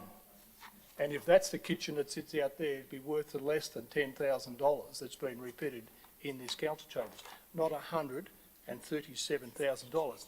Now, my question has not been answered by anybody at the moment. Councillor Turland, Yes. I was waiting for a question. You are making comment. Can I ask that you make a question to the Finance Committee meeting? We are adopting the minutes. So out of that, is there a question in relation to the minutes?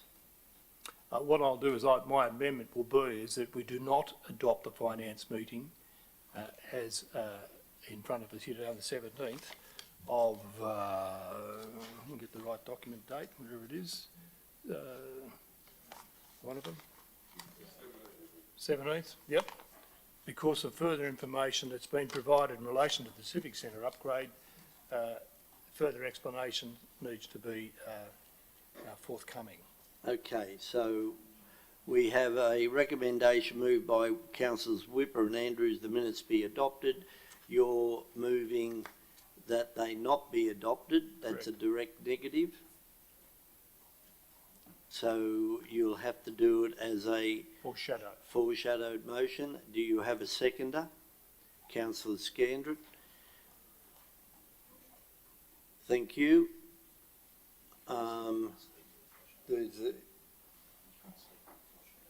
No, you can't speak to the foreshadowed motion. We still have our pigeons on the roof, it seems, too.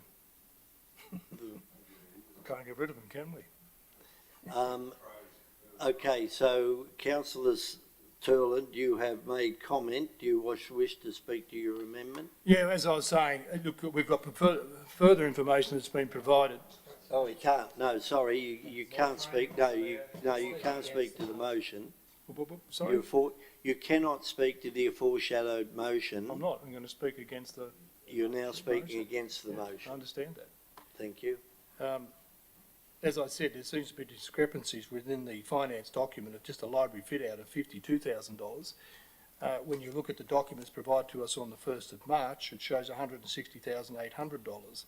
There already, that is a question that I've been asking for, is a full spreadsheet from our project management system clearly showing budget against actual for variations that might be required.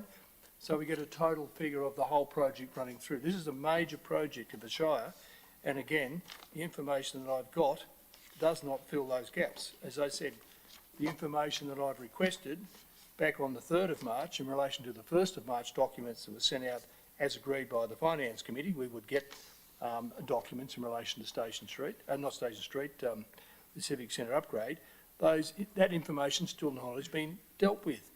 The information I've got here today that I've been told has been sent to me does not answer all my questions from A to J. Nothing. And even the question about $137,880 kitchen, now it's multiple kitchens. In this document it says kitchen, not 3 or 4 or 5. Doesn't tell me where they are and what's happening. But as a builder, the kitchen in that room up there would cost no more than $10,000. It's in the same position. No new drainage, no new electrical, no new gyprock. To me, I want to know why there's $137,000 kitchens, if now they're kitchens, because it does not add up. $1.6 million in variations I can see from this document on the 1st of the 3rd. But again, as I've said, there's a discrepancy just in the library fit out.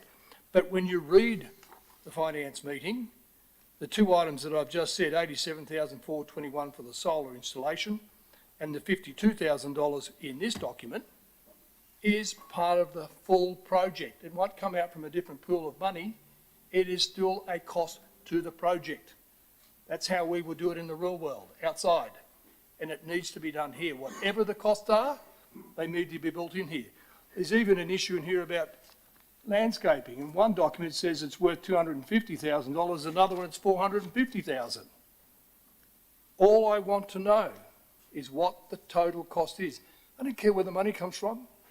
It's public money. It needs to be transparent to the public. And already I've found an issue on the library, 52,000 against 160. Please explain. My 12 questions, not answered yet. Not answered. You know, maybe ICAC should be called in relation to the $137,880 because I can't get a question on a kitchen. Kitchens. I need to know the answers to protect the public money. A speaker against as opposed to for. Thanks, Mr Mayor. Look, this is Groundhog Day, Mr Mayor. I can remember a couple of years ago, Councillor Turlin would lean over to me and say, look at these figures, look at this, and look at that figure over there, and what about that figure up there? And I go, oh my heavens, that's terrible, Councillor Turlin. And then I go to the staff and they go, nah, he's wrong. He hasn't got it. No, he's completely wrong.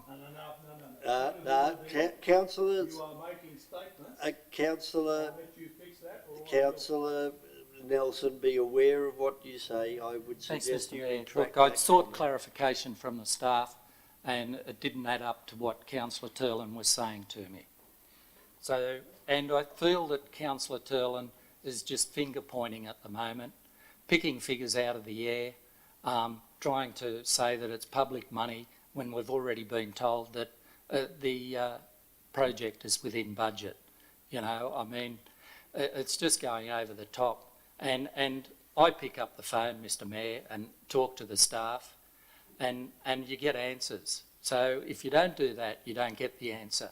The other thing is that there was a question about the kitchens, and it was explained today that one kitchen cost $128,000, but we received a reply today from the staff and they explained clearly that it was kitchens, yeah, an extra S on, and it explained in detail why $128,000 was used for kitchens. Thank you, I stand corrected, but the point is made, Mr Mayor. There was an answer because it was asked. And, you know, if the staff have to keep going in and doing this all the time when a simple phone call will do it, it's just wasting staff time, you know. So that's what this is all about, a finger-pointing exercise to prove a point. Okay. Councillors, with the adoption of minutes, I've allowed a debate in relation to the content. We are adopting the minutes. the adoption of the minutes is what is written. Is the adoption of those minutes correct? Is the line item worded correctly, or was a figure added that shouldn't have been added? There are That's what- omissions, Mr Mayor. Then please point out on what page of what and what line item is incorrect. Mr Mayor, there are omissions, so therefore they're not there. I mean, I'm sorry, it's like the emperor with no clothes again. You know, if you can't see what's No, going on. Councillor, No, Mr Mayor. No, excuse me, Councillor Scandrick. I'm answering your question. We have been getting through this reasonably well tonight. I'm answering your question. No. I will defer to the acting general manager. The staff are getting rather frustrated with this. I'll what answer your they question see when you're as ready, a Mr Mayor. Councillor Scandrick as an assassination on their capabilities as professional staff. And I don't blame. I wasn't talking about the staff, Mr Mayor. Councillor Scandrick, I will defer to the acting general manager. Answer your question shortly. Thank you, acting general manager. Thank you, Mr Mayor. The minutes of the Finance Committee are what were considered on the 17th of February. So the councillors met, they made those recommendations or motions, and they were voted on. This is just simply ratifying what was voted on at the meeting.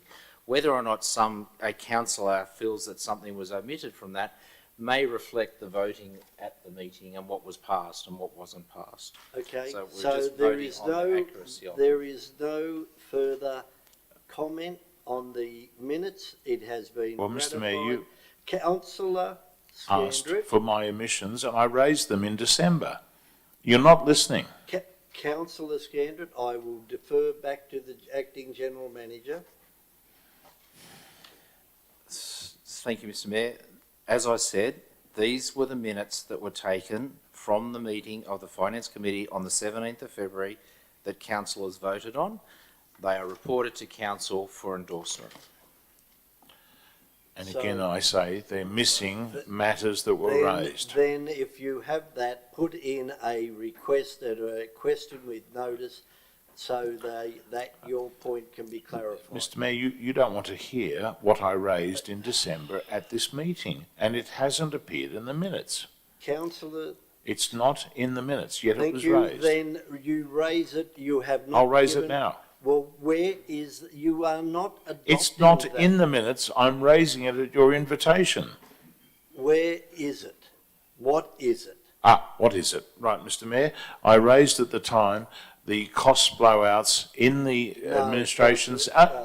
let me speak, please. The administration building, which at the time we moved an additional $850,000. Councillor Scandrick, That's not... you are out of order. These are nothing to do with the December minutes. These are the minutes held on the 17th of February. Yes, Mr Mayor, and it relates again to the same thing I said at the time. Also, the fact that we're not getting transparency in the cost of Station Street. But look, you're not going to let me speak. I get that. Thank you. Put the, can you put it, Mr Mayor? Yes, we've had Put the, two for, put the motion. two against. Then I think it's important, Mr Mayor, we shouldn't be considering a foreshadowed motion, we just should be simply voting on the motion. That's For right. or against. we've got to deal with it. So I am going to put the motion.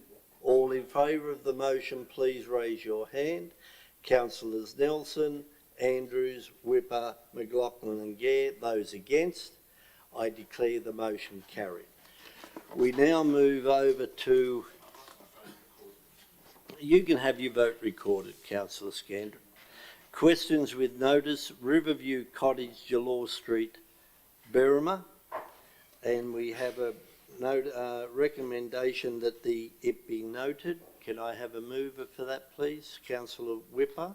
Well, I will, and I'll speak to it, Mr Mayor. Okay, so you're moving it be noted and you're seconding? Yeah. Councillor Whipper. Thank you. Just like to thank the staff for the response that's given. I am flagging, and I remember, I note your reluctance to take a motion from the floor in relation to a question with notice. but we can. But what I'll do, in the interest of fair play, is that I'm flagging I will be bringing back a motion for the next meeting of council, because there are some issues around this that I think we need to acknowledge. We know that the Riverview Cottage is probably one of the oldest buildings in the Shire. It's got significant heritage value, and there are concerns that I think still relate to the residents in that area. I don't believe that they've had their answers or their questions answered correctly. So I'm just flagging a motion that will come following this at the next meeting, Mr. Mayor. Thank you. Ooh, you're thinking positively, Councillor Whipper. Will it be or won't it be? Councillor McLaughlin. Yeah, thank you, Mr. Mayor. Look, this item did come to the Heritage Committee. It was discussed at length. Just a correction here, listing it as an 1830s house. According to Linda Emery, who's researched it, it's more like an 1870s house or even later. So there's a few little problems with that. Look, to have a heritage item that was state listed and then delisted it is always difficult, and we were looking for the best result. To have an archaeological site in a village is not a good look. We could have just let it fall down. I mean, I think previous council, similar to the Sunshine Lodge, probably would ask that some sort of preservation be put on it, and of course it didn't happen. So it has, it got to such a stage, Mr. Mayor, that there was little option for restoration of this building. If it had been in a paddock, where it could have been an archaeological site, it's still heritage listed, it's still on our local heritage, a local heritage item. To let them decay naturally like that, that's fine. But it was considered that in a village, it's not appropriate to see a heritage item just, you know, be melting away and falling to pieces as it was. So staff have put a good report together. It didn't come to council, but it was looked at long and hard over many years with our heritage people, our heritage planners, and with some very good people on the Heritage Committee that looked at it.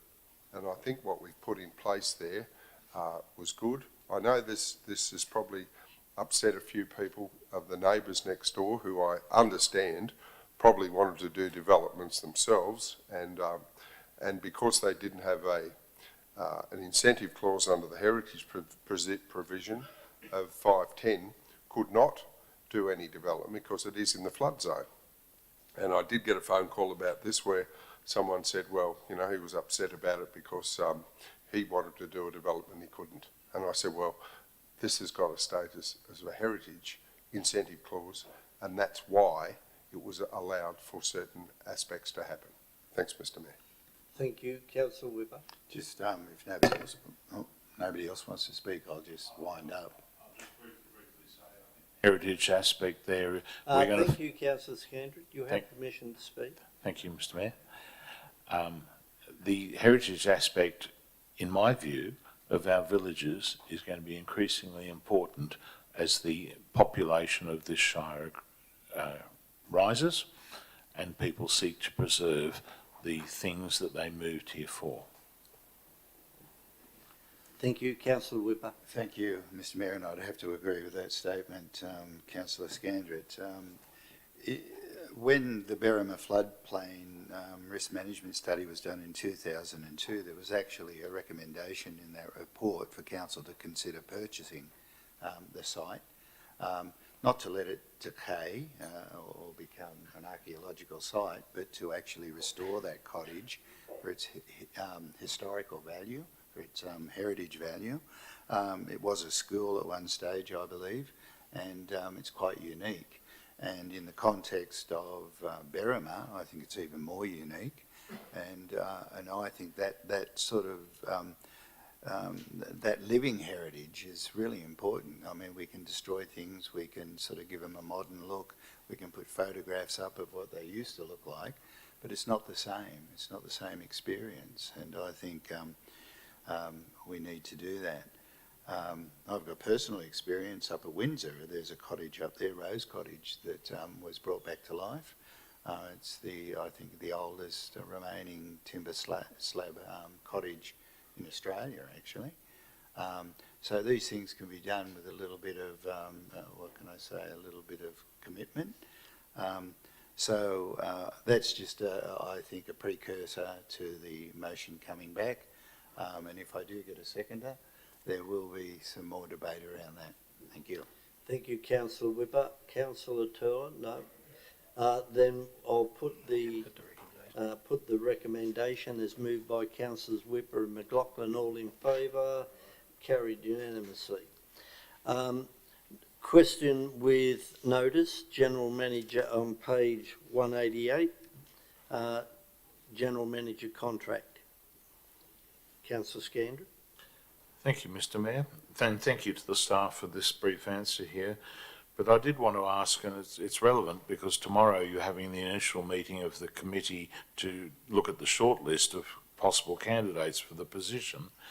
And and incidentally, you've got Councillor Halstead having resigned. You've got a vacancy on that committee. I'm available if you'd like me to be there. Your offer.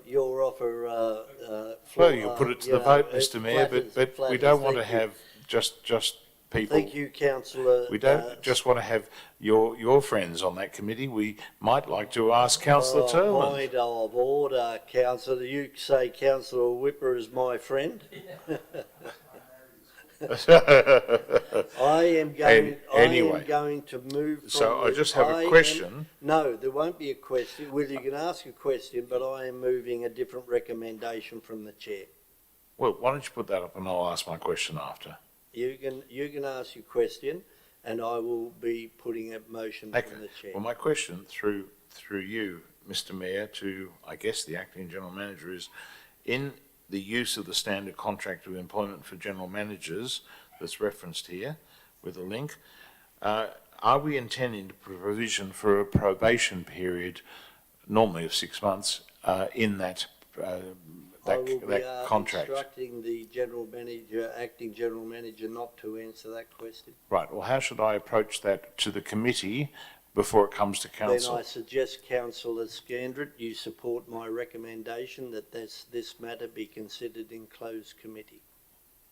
Thank you, Mr. Mayor. That sounds like a very interesting, in view of recent events, a very interesting solution. That's if I have a seconder. Councillor Nelson. Mr. Mayor, I've just had a comment. It's a bit difficult to see the screen, particularly from where I am, and I think some of the gallery as well are having some problems reading. Yeah. So, if you know, I think it's if we could, I don't know. It's difficult, I know, but even that, no, it needs to come up. I think it's this screen here that's Yes, but anyway, it's just maybe it's something we need to look at because it is a little bit difficult. Yes, so there's a little bit of tweaking that has to be done. Bit like a new car, there's always a little bit of a projector then. Okay, so we have the recommendation there, Councillor Turlin. Look, I'd like to move an amendment of what you've just put up there, and then we decide that who will be the acting general manager from here onwards. It seems there's been a change from last night's events. So my motion is that we put a recommendation that we actually choose the new acting general manager in relation to this motion. I will be, okay, you can have that. Do you have a seconder? Sure. Thank you. I am... Can't do both. I'll retract from the first one and let Councillor Nelson take it. Yeah, well, Councillor Nelson had, I called Councillor Nelson. Yeah, he's right behind you. Yeah, number 2. May I speak to my amendment? You can't do both. One of them's got to go. You're not the top one. There you go. Fantastic. I'm happy to listen to you on this.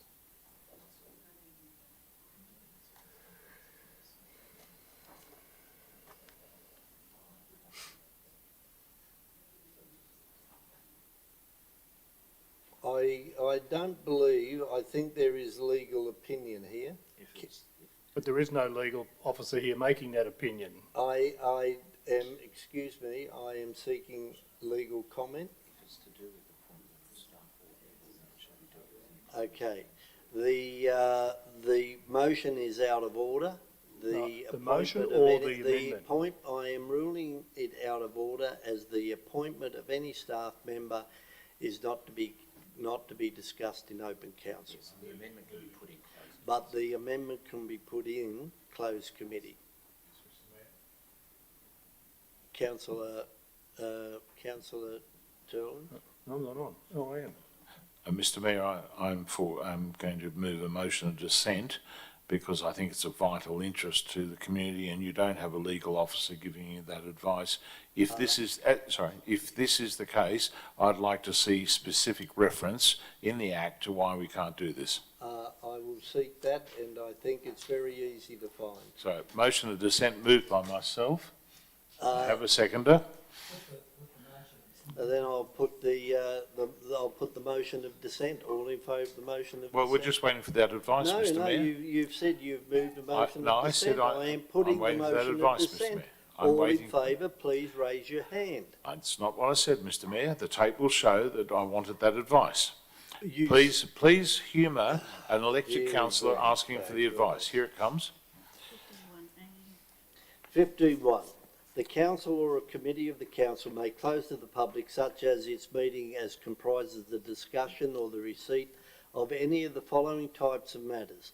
Personnel matters concerning particular individuals other than councillors, personal hardship, blah, blah, blah.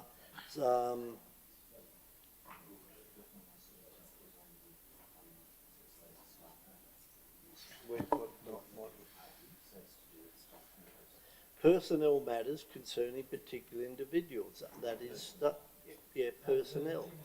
That is closed committee. We haven't named a particular individual, Mr Mayor. Anyway, Okay, so you're happy. So I'll put the motion of this.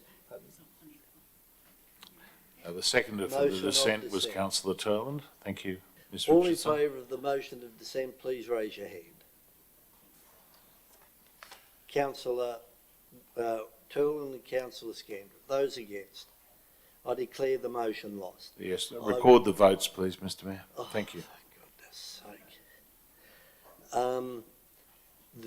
I will put the motion that this matter be considered enclosed. All in favour? Against? Councillor Scandrett. Okay. And Councillor Turland, No, you record. Councillor Turland. Oh, I see. Okay. Yes, well, do not note my vote, verbal please. A voting pattern, please. 17.3, question with notice, Councillor Dinners.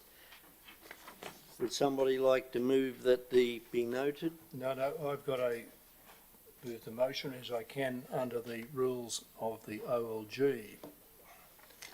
The motion is that councillors that have attended these dinners repay the money back to the council as these dinners, as it says, did not occur. No, thank you. Can you answer that down there, please? Ms. Ligard. Point of clarification, Mr Mayor, that they did not occur during the COVID period. No. That's when the council was closed, but... Okay, well, I'll ask Ms. Ligard to make comment. Councillors, the expenses and facilities for the mayor and councillors policy that was adopted by council allows for sustenance for councillors after council meetings. Yeah. All right, so we've got do we have a mover and seconder for the recommendation? Move that it be noted. Seconded by Councillor Nelson. Councillor Turland has moved that those who have attended these dinners repay. I don't know, does that go back to when you went for 6 years, Councillor Turland? Oh, look, you know that's not correct. It clearly says here, the motion that I put forward, the questions from the 20th September to to the 20th of the 15th of the 2nd, 2001. Now, we know that councillors have been going for dinner. We know that councillors have been driving from their houses in COVID to have a free dinner on the council. How can you be a hypocrite and say I'm home for COVID free, then drive from your house to have a free dinner under the invitation of one person only? I have not been invited. Ken Halstead's never been invited. Councillor Scandrett and Councillor Whipper have never been invited. It's not People, calculated. Thank this you, Councillor. clearly says during the period of shutdown, these dinners did not take place. They did take place, paid for by the acting general manager's Visa card. The next step I will do is subpoena or gipper those Visa cards. I have photos on my computer here that shows councillors sitting on the 11th of November last year having dinner. Who paid for it? After a council meeting. So there seems to be discrepancies here. Now, all I'm saying is, on an honesty basis, if you've been for those dinners, you need to pay the money back. Because it says here clearly, during this period of shutdown, these dinners did not take place. That's correct. They did take place. No. No. They did take place. Well, I never attended one. Yes, you did. I have your photo on the screen. Would you like me to show you? During the shutdown. Ah, well, wait a minute. So after the council meetings, you just go across to wherever you go and you have your dinners, but you refuse. People have driven from their houses, walked from their houses to have a free dinner. But other four councillors have never been invited for the free dinner drive from your house to have a free dinner. The motion that I put forward is that councillors that have attended these dinners after council meetings repay the money back to council, because other councillors were never invited to turn up for those free dinners on behalf of the invitee, which would have to be you. Nobody else invited them. So that is the question. And as I said, the information is there. I have photos of councillors turning up in COVID. So hypocritically we can say we're at COVID, staying home on the iPads, but then we drive to come and have a free meal. Did we charge for the petrol for those free meals to come over? Maybe I should give her that process. This is milking the lily. The money needs to be paid back to the community. Nobody else was invited. Or did they just turn up? But they used the credit card of the actual Deputy General Manager at that stage, and then the Acting General Manager. There is evidence that it happened. Is anybody denying they didn't come for dinner? Anybody? Thank you, Councillor Turlin. Okay, so you don't have a second for your motion, but I allowed you to speak. He does. Thank you. Well, I'd like to answer that because I went to those dinners. Councillor Turland has not been to a dinner for probably 18 months, and as such, that's not true. well, probably 15 months. There is a time when you would be also recognised when you're at dinner. Councillor Scandrett has not been to a dinner for probably 2.5 years. So, and Councillor Ken Halstead doesn't come to dinner because he can't eat after, or didn't, after 2:30. So, to say you were not invited, the invitation stands for everybody. And I endorse councillors to get together after a council meeting, and I fought for it way back when Nick Campbell-Jones was here and he wanted to stop them. And I said, no, I think it's good for councillors to get together and discuss what went on and leave the debates in the chamber. It is for a purpose as well as just having a meal. It is for a purpose to at least have a civility with councillors on a social relationship. Now, if you choose not to come, that's your choice. Point of order here. It clearly says during this period. No, there was no. Did not take place. They did not take place. And then you're saying Excuse it did me, take place. Councillor Turlin. Here's your photo. I went to councillor, and whoever takes my photo should get my permission. The no dinner took place while there was no council meeting. If there was a council meeting, then I went and had a meal. I was in the chamber. I was here for 4 hours, 5 hours, whatever. So I am entitled, I believe, to a sustenance. If I'm not worth, and if councillors are not worth a meal every 2 weeks, then, you know, what are you trying to prove? For goodness sake, what are you trying to prove? Here in the chamber, it's other councillors are saying that we're COVID-free, staying home, and they drive from No, they... This is questioning back and forth. Yes, I have made my comment. I support it. I have no intention of repaying any monies because I am entitled to It's it. councillors that weren't sitting in this chamber because we weren't allowed to be here. Again, Mr Mayor. I am. Thank you, Councillor Turl. Councillor Scandrett. I mean, this is really nitpicky. Mr Mayor, I asked to come in to attend a meeting last month and I was refused in writing because there was not enough capacity in the NATI room, which is down the end of that corridor. That's correct. Yet the NATI room has signs up which say that its capacity is around 32 people between it and the sectioned off, screened off part behind, which is normally open, which is the lunch room. And we clearly did not have 32 people in that space. And quite frankly, I wanted to attend that meeting and I was barred from it. I was excluded. And had I come to that, Mr Mayor, I guess you would have asked me to whether I would like to come to the dinner that you had afterwards. In fact, last night, when we were all here, you nor any of the staff asked me whether I'd like to go over to the pub at which the incident that's all over the media occurred. I didn't go there because I wasn't invited.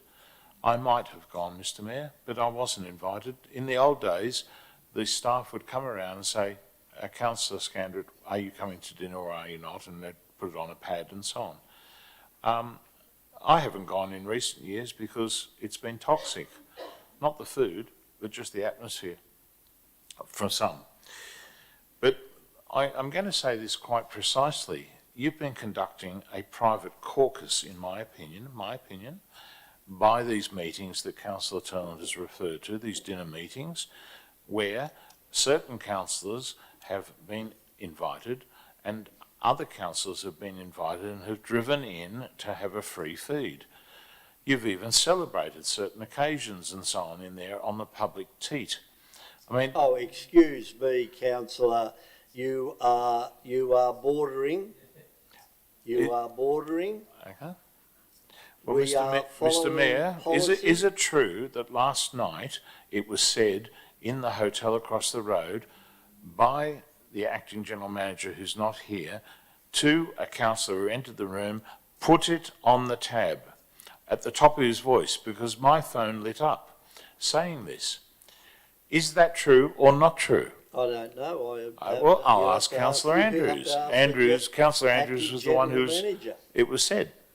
I'm happy to... And by the way, there wasn't a tab. I paid for them. Yes. And I paid for all that's those great. drinks. On the tab. And No, not on the tab, on my... Yes, the tab... Councillor Scandrett, you are making accusations. I'm trying to... and I am answering them. So nobody got a free drink last night. I paid for them. You personally paid? I have personally and you're not claiming paid it? for them. And you're not claiming it? And I am not claiming And all the meetings during Zoom No, I said... have not been claimed? Yes or no? Yes or no? I am not in a sort of witch hunt, Councillor Scandrett, and I'm not going to take any more questions of this. That's fine, Mr Mayor. A Gipper will bring it out to find out where the meals have been paid for. Thank you, Councillor. Thanks, Mr Mayor. Look, talk about a waste of time and another finger-pointing exercise, but here we go. And, Mr Mayor, councillors generally work from 9 a.m. to 8 p.m. and on council days. And be they covert council days when the council's meeting, then they're entitled under the provisions to a meal. And if the mayor invites anyone, they're entitled to go. And it's very hard to be invited when you're zooming from Bondi. He's not naming you, Councillor Turland. It could have been. Well, I know you have. Hang on, I've got the floor. Okay, we will not name places. We will not name places. I'll take that back. I'll take that back. There it is. Anyway, Mr Mayor, I'll keep going. From past experience, this council and every other council before it has used that provision to go to a council dinner after.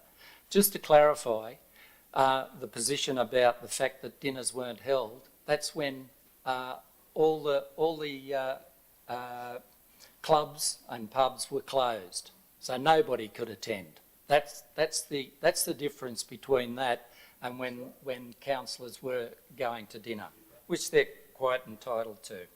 And Mr Mayor, it's a fantastic way for councillors to debrief about what's happened over the meeting that's just been held. And tonight would be no different.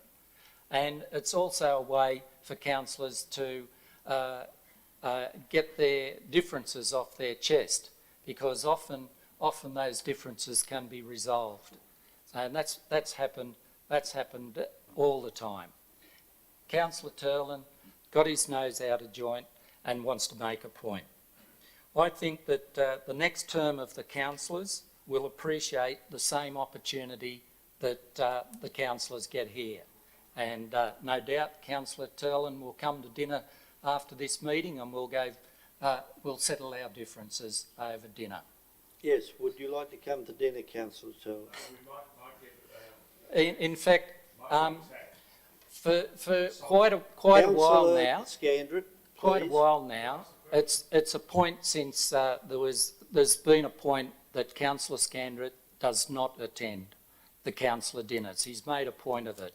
And I actually invited him on 1 or 2 occasions to come to dinner, and he's declined both occasions. So you know, and you only have to go back to the policy and it's clear. Thank you, Councillor Mr. Mayor. Nelson.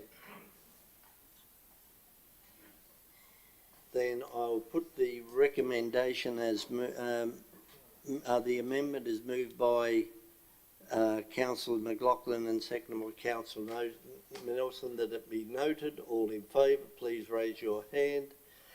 Councillors Nelson, Andrews, Whipper, McLaughlin and Gare. Those against?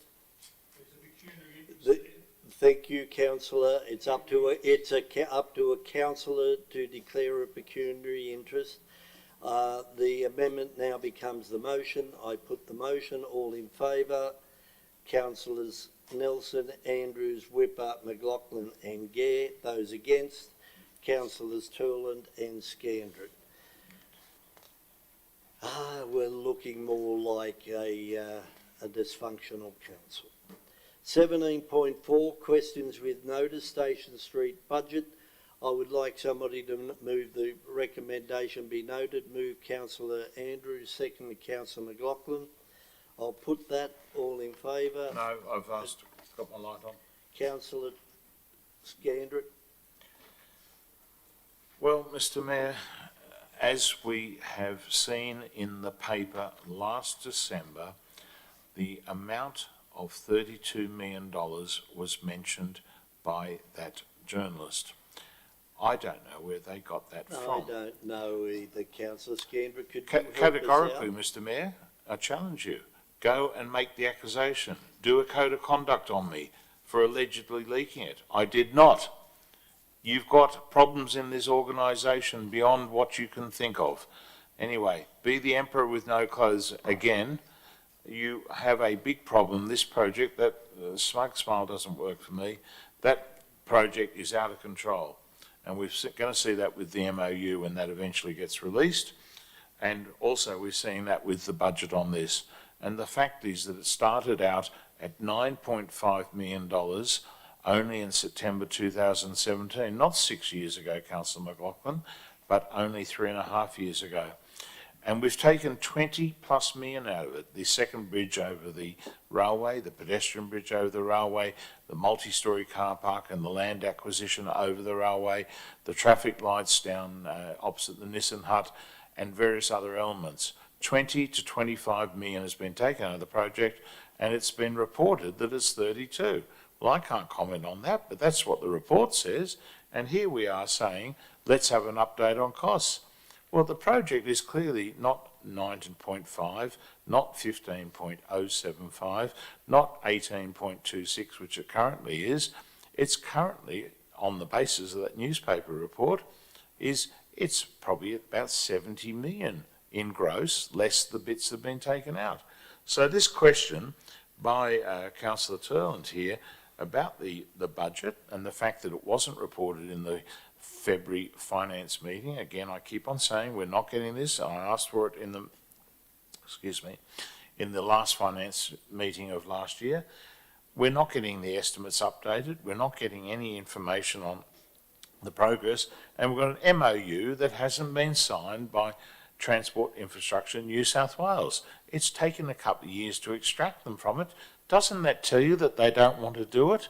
Don't you get the fact that there's a problem with the whole arrangement there with them and the Mittagong car park and the Slithers car park in Bowral? Don't we get the fact we're taking away the railway car parking and destroying the entrance to Bowral, the Garden Shire of New South Wales, the Water Shire of New South Wales? Don't you get the fact we should be building the bypass out along Old South Road and getting on with the real bypass from down at the medical centre out to Links Road? Don't you get that? So here's a question that says, why aren't we doing that? Why are we so doggedly standing on this project so that it will take this council down? It will. Thank you, councillor Scandra. I'll put the recommendation. All in favour of the recommendation, please raise your hand. Councillors Nelson, Andrews, Whipper, McLaughlin and Gare. We move along to pavement, Old South Road, 17.5, page 192. Somebody move the recommendation. Councillor Nelson, seconded. Councillor McLaughlin. Question, Councillor Turland? Then I'll put the recommendation. All in favour, please raise your hand. Carried. 17.6, question with notice, proposed renaming of Erridge Park. Councillor Ken Halstead. Well, he's not here, so would somebody... I've got a recommendation. Councillor Turland. Proposed renaming of Erridge Park Road. Councillor Scandit, would you turn your light off, please? That the proposed renaming of Erridge Park Road to the John Fay Memorial Sports Field go on public exhibition for community consultation. Seconded, Councillor. Now, I think again. Right. Okay, I am going to defer to staff to answer that question, that the problem with that motion, and it's not, it is purely, what's the word, procedural. It is not opposition. Through you, Mr. Mayor. Mooney. Through you, Mr. Mayor. Councillor Turland, whilst in principle we would have no issues with the recommendation that you have put forward, what we would suggest or strongly recommend is that that be a matter for council to bring back a further report given that we will need to take into consideration advice regarding the Geographicals Naming Board and their policies. So it would allow us an opportunity to pursue the in principle notion of what you're trying to achieve here, without obviously circumventing the GMB. So can you just word up what you feel is reasonable in relation to what you just said, the proposal? Because I'll get rid of the motion, and now we need to add what you think. Is that a report comes back to council? Is that what you wish?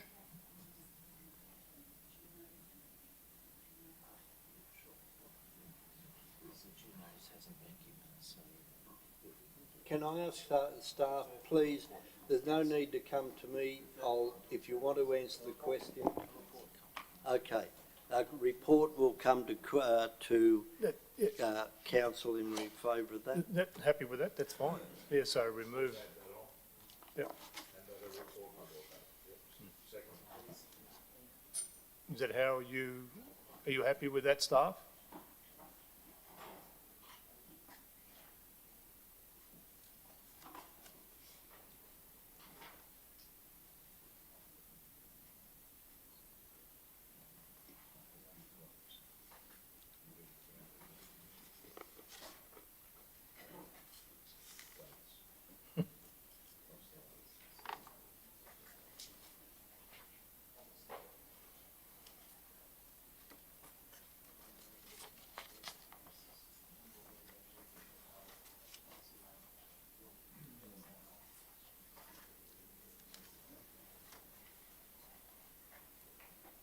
All right, you happy with that, Councillor Turland?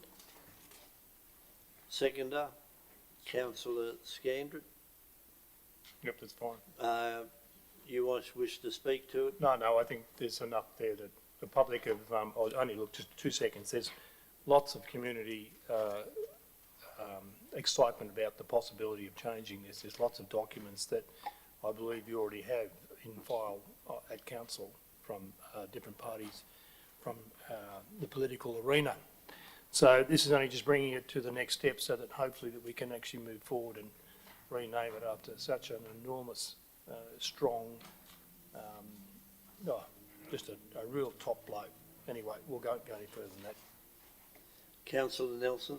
Yeah, thanks, Mr Mayor. Look, it's spelt out in the report that the Bradman Foundation have since requested that council staff place their request on hold pending a future board meeting of the foundation because they want to name the John Fahey Education and Sports Centre. So that's the impasse happening there. And it's clearly spelt out in the report. So once the Bradman Foundation had considered their position, it would have come back to council anyway. So, but anyway, let's move on. Thank you. At that point, the Bradman Foundation actually have given a recommendation to support the change. Okay. We've got a recommendation, everybody I think is in favour of, so I'll put the recommendation, all in favour, carried unanimously.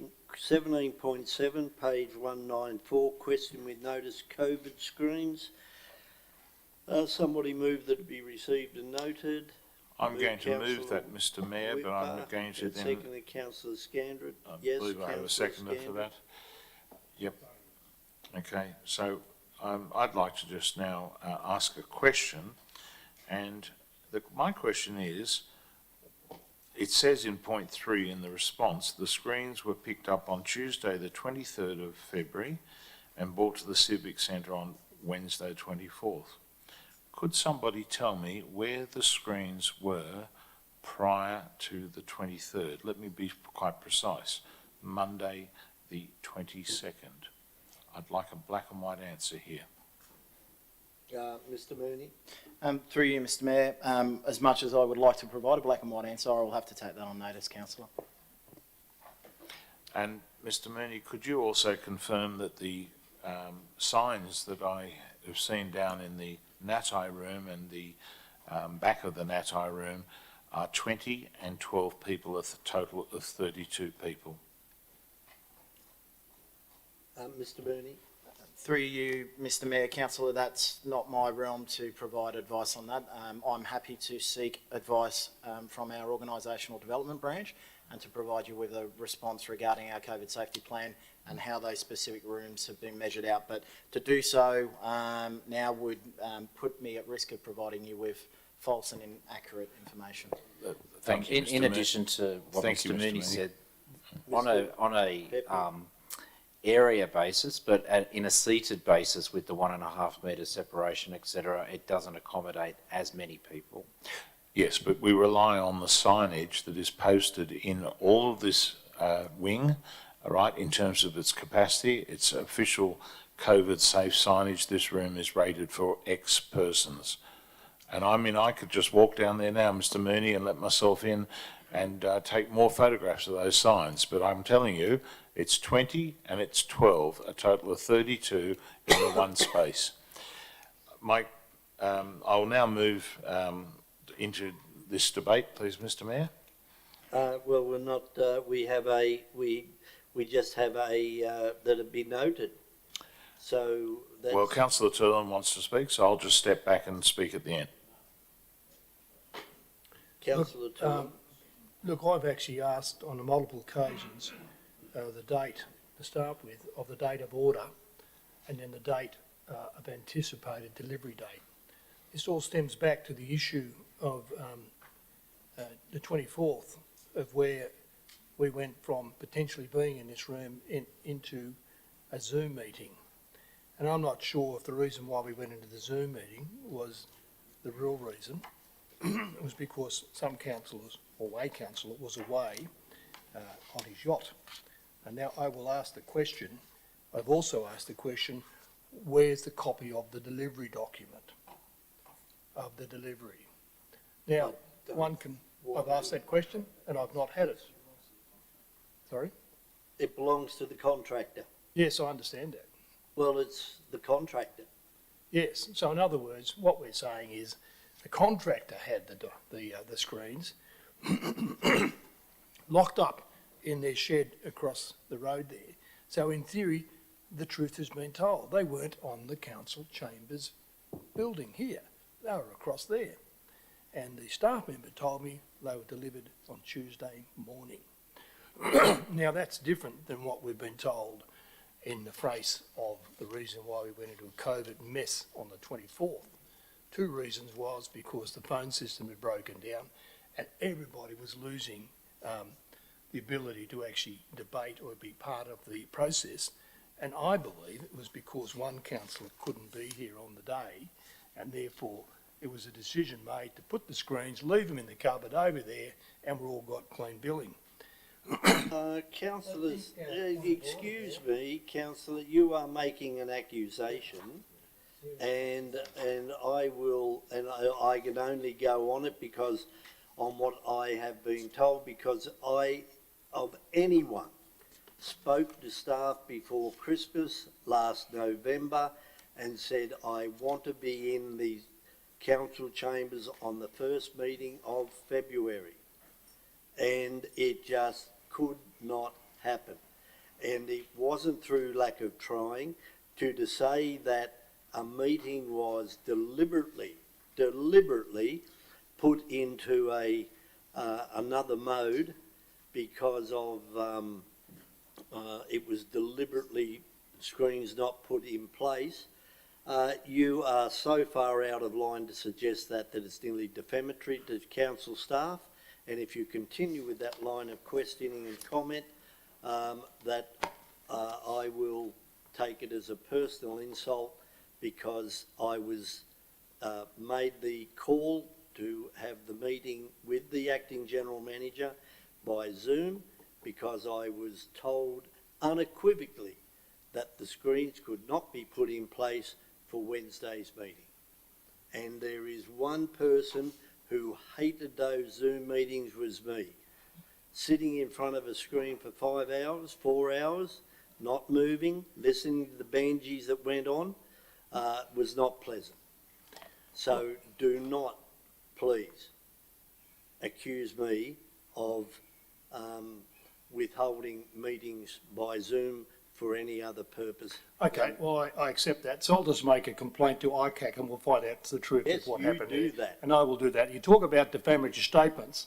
Your mayoral minute, that is defamatory. Excuse It is me, clear that councillor, you defame me and you will. COVID screen. Yeah, I understand that. But it all gets back to the dysfunction. We are talking COVID screens, and the way it's carrying on now, you won't have to worry because the OLG will be looking at this carry on at the moment saying. It's not a carry on. And they wanted to be able to prove to us they were sensible council. You know, nail it in the nail the coffin shut. If you read the COVID documents here, Councillor, are you? What is your question? well, I'm after, what is the COVID plan?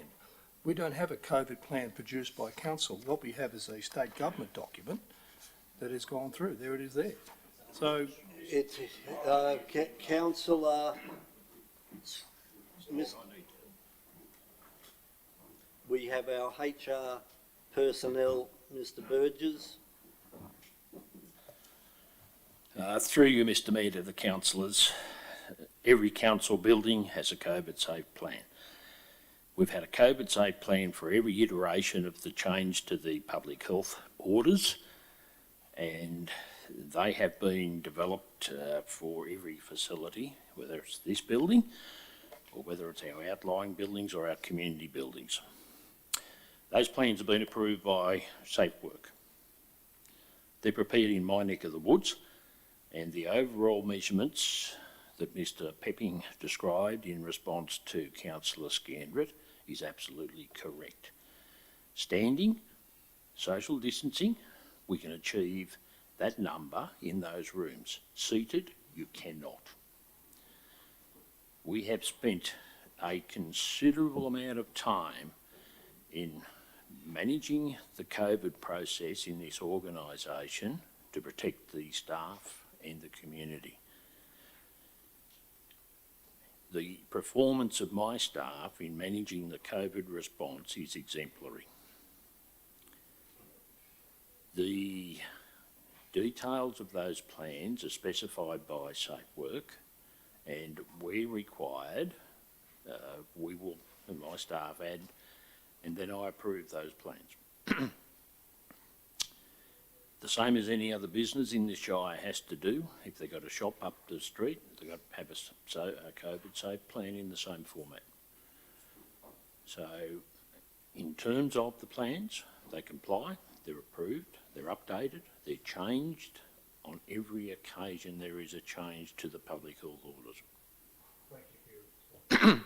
Thank you, Councillor.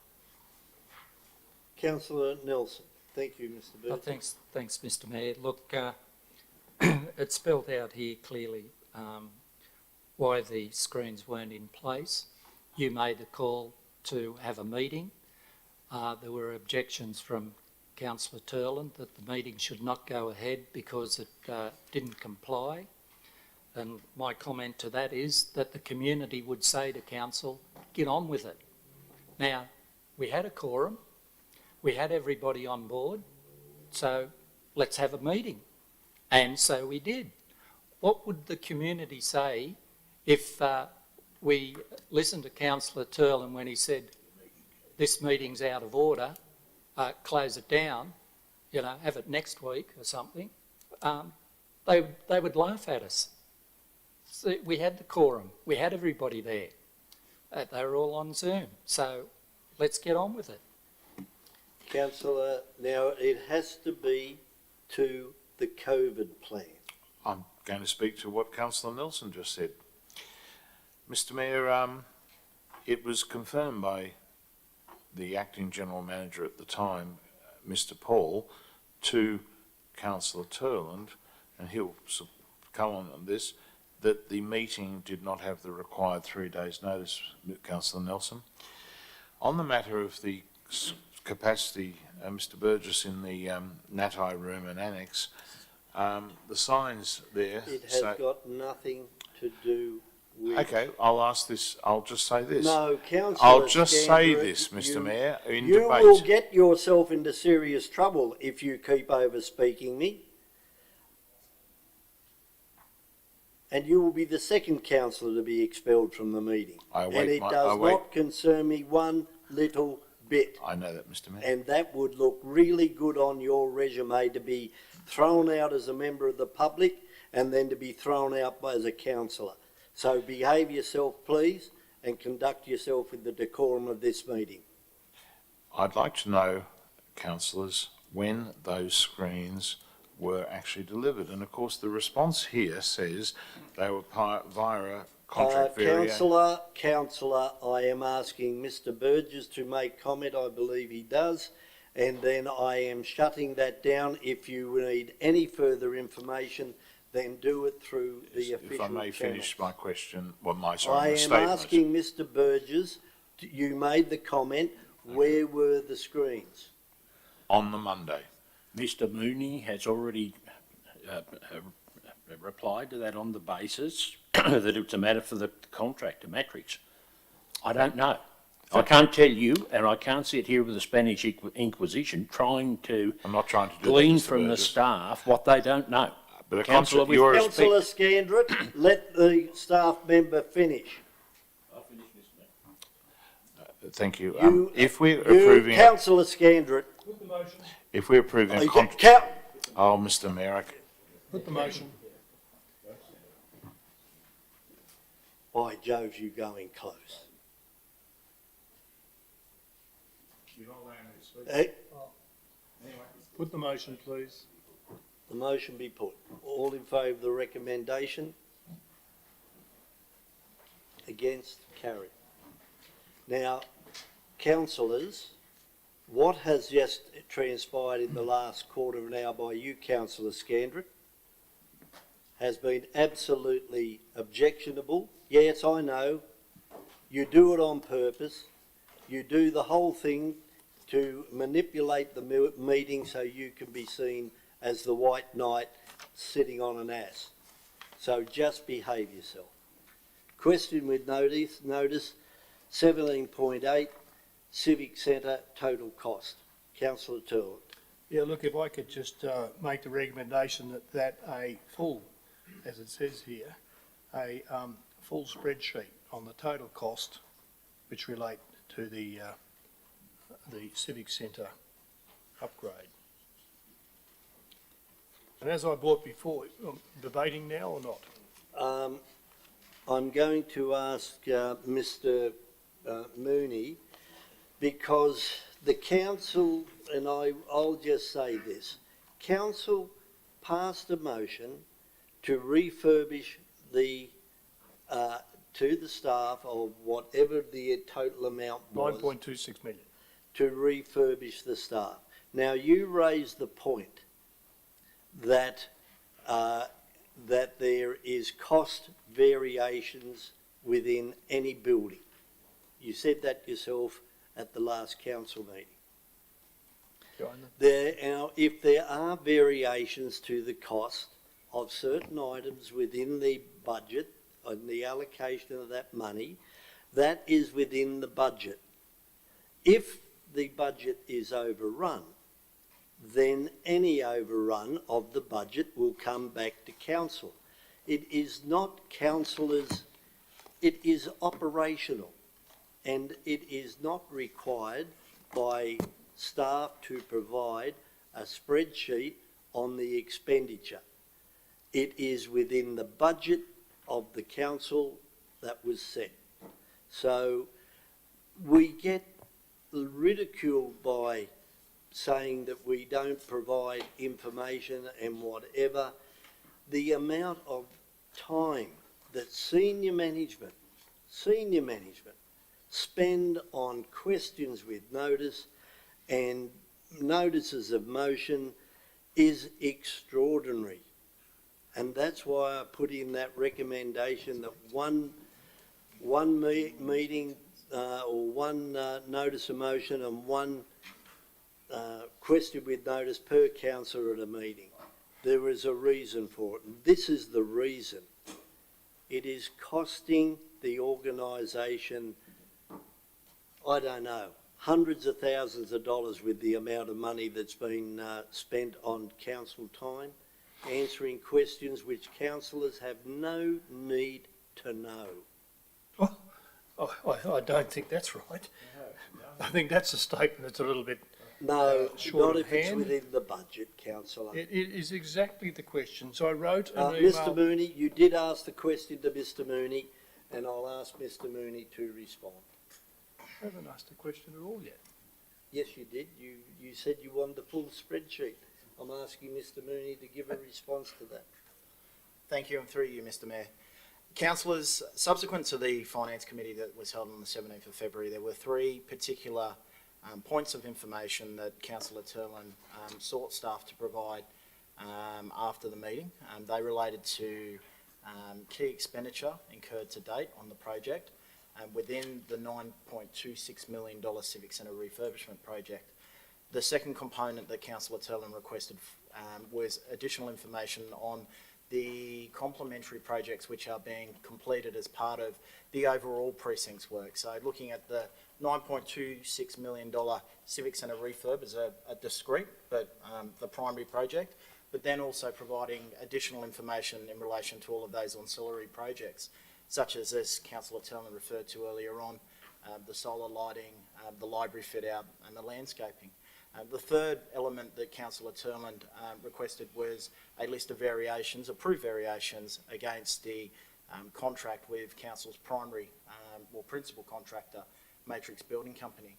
Councillors, you were supplied with that information on the 1st of March. That information was submitted in a written response, but then also a number of attachments were provided in terms of a breakdown of key expenditure on the project, a listing of all the variations, and then also a listing of all of the additional approved budget estimates that sat alongside the Civic Centre refurb project.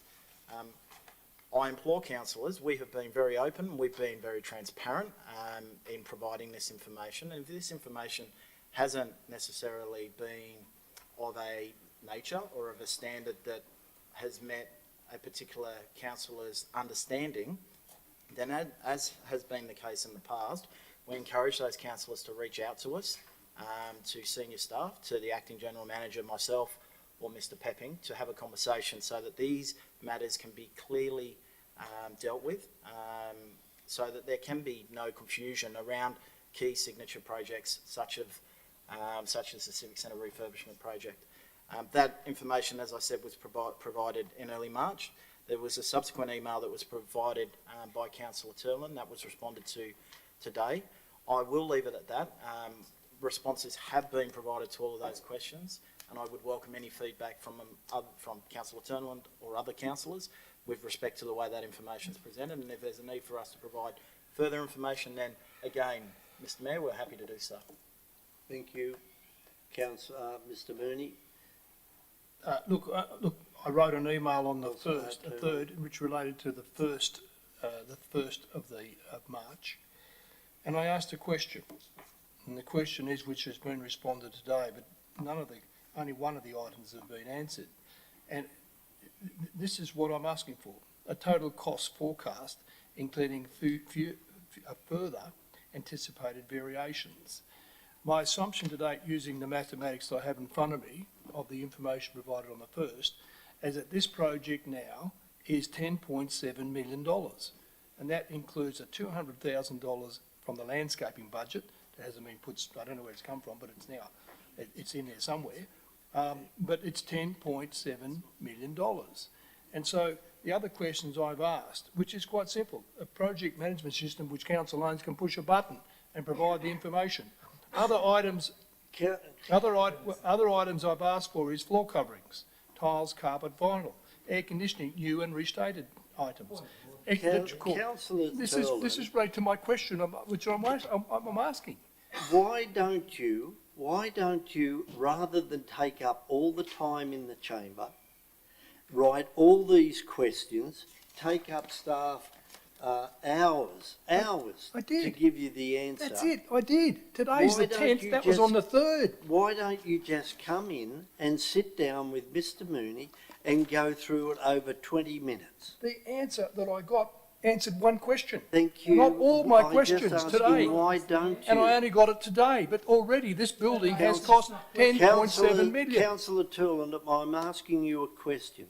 Why don't you come in and sit down and speak with staff as opposed to all this public airing and holding up council meetings when there's no need for it? Why won't you do that?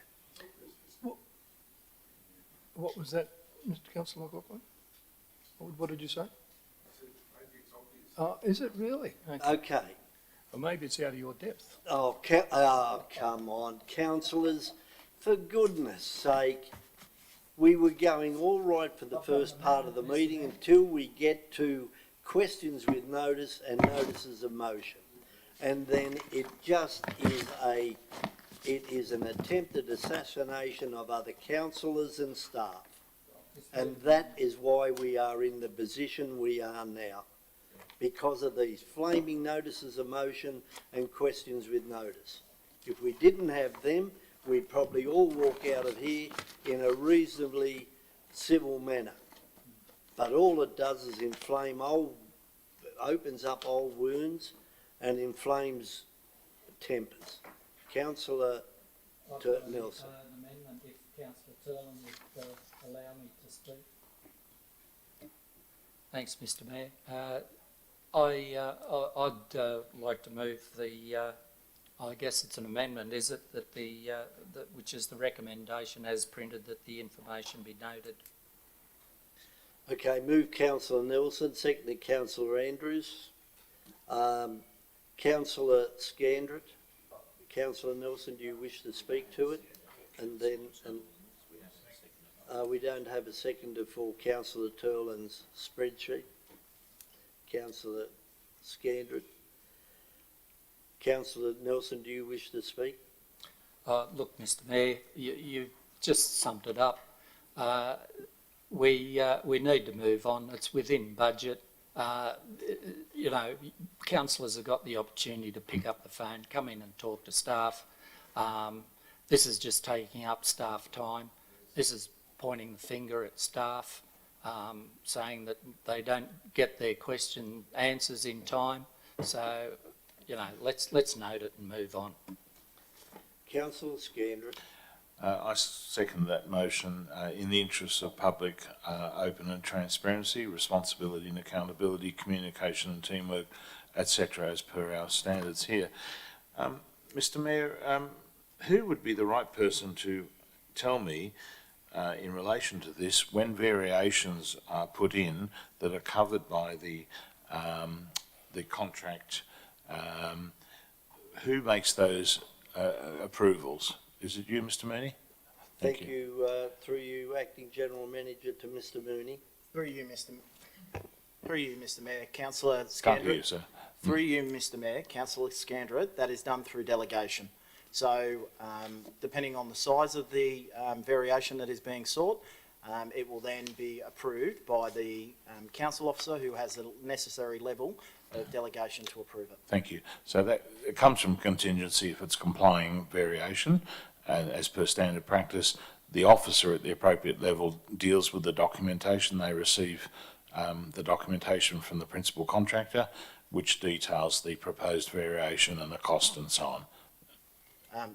Through you, Mr Mayor, that's correct, and that aligns with the response that I provided today earlier on in my email in regards to how councils manage and deal with variations within contracts, and that's for all contracts, not just specifically this contract. Thank you, Mr Mooney. So I'll put the amendment as moved by Councillor Nelson and seconded by Councillor Andrews. All in favour of the amendment? Councillors Nelson, Andrews, Whipper, McLaughlin and Gare. Those against? Councillors Scandrett and Turland. The amendment now becomes the motion. I put the motion. All in favour. Vote pattern the same way. Now, councillors, I am going to close this meeting at 25 past in 7 minutes' time, and then I'll be calling an adjournment for a period of time, and we move into closed committee.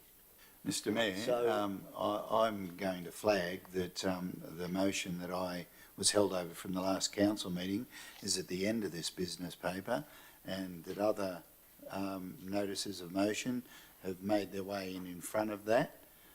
So I'm hoping before you do close the meeting that I'll be able to deal with those, the animal Okay, fur well, that'll be up to but I believe that 18.1 is the rescission motion, tender refurbish the Barrel Memorial Hall is very important. Then I'll look for a recommendation that we bring your motion to the one, noting that I will be closing the meeting at that time, okay?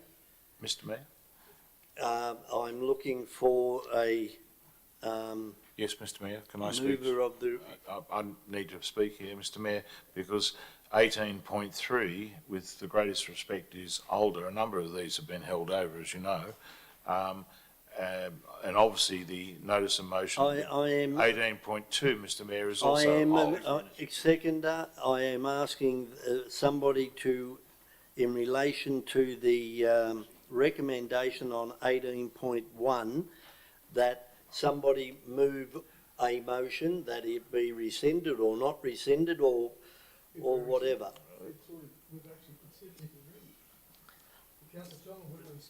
Yep. Okay, I'm looking, right, we'll just put the motion. The motion is for it to be rescinded. Yes. Okay. Yes, right. So I am asking that rather than we look for, we put the motion. All in favour that the motion that was passed to refurbish the Barrel Memorial Hall be rescinded. Everybody put up your hand.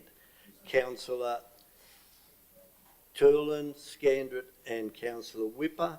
Those against, Councillor Nelson, Andrews, McLaughlin and Gare.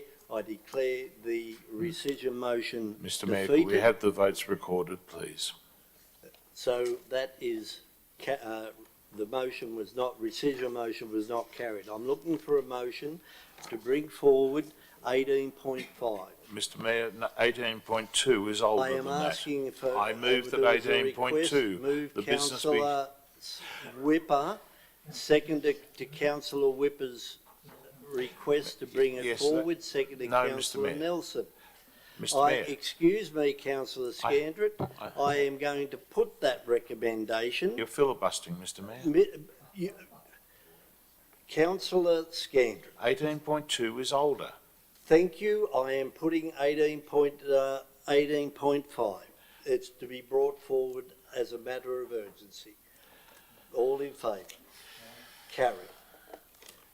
Councillor Whipper, you have the floor. Do you have a seconder? I'm sorry.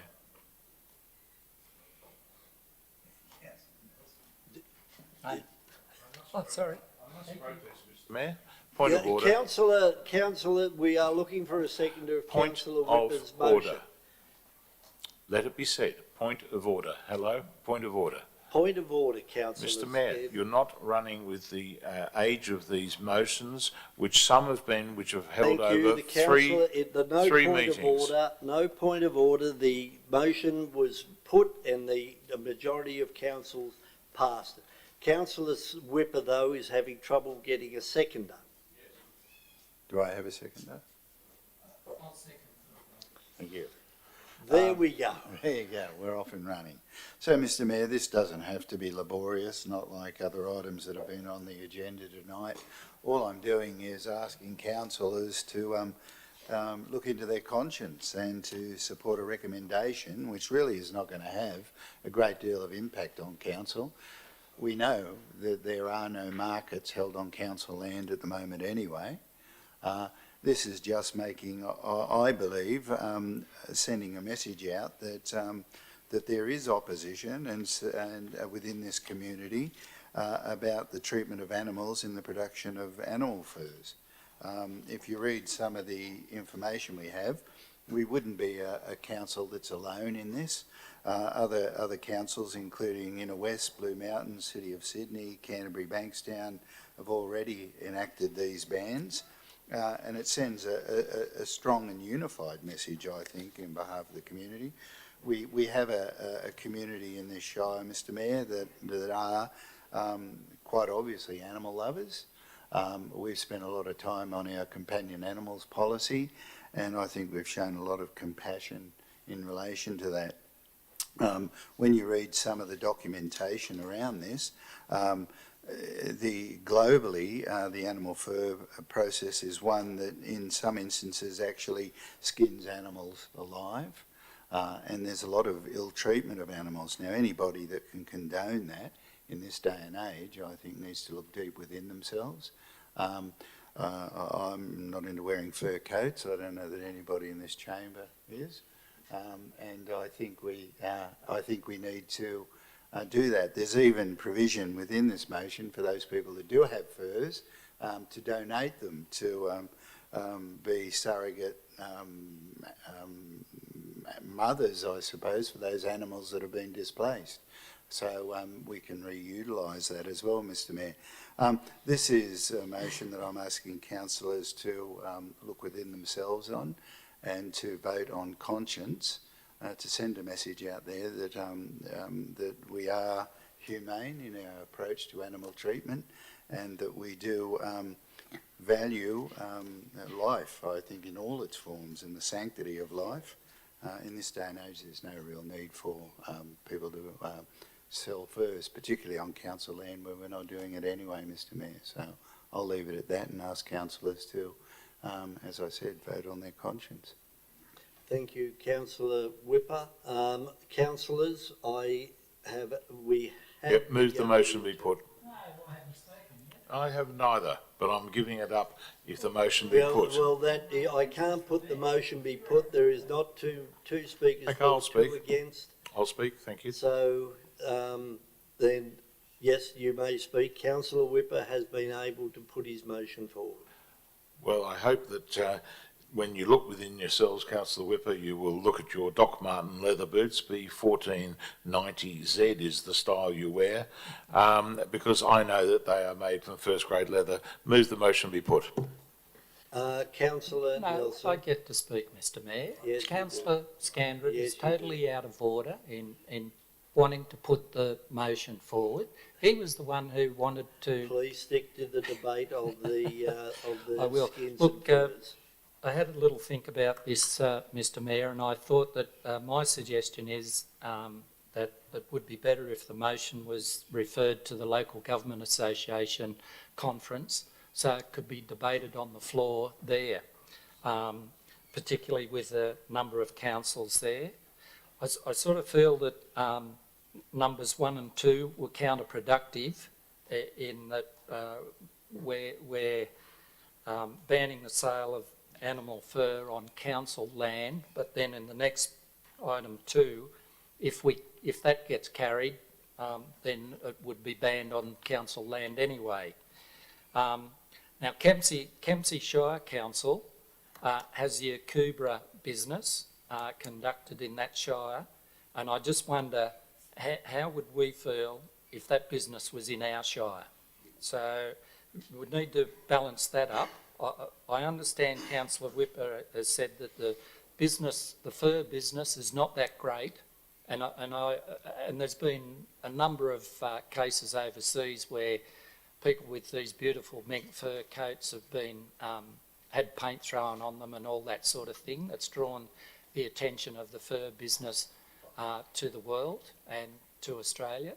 But I'm just very hesitant because our fellow council at Kempsey Shire has the Akubra business there, which is an Australian icon.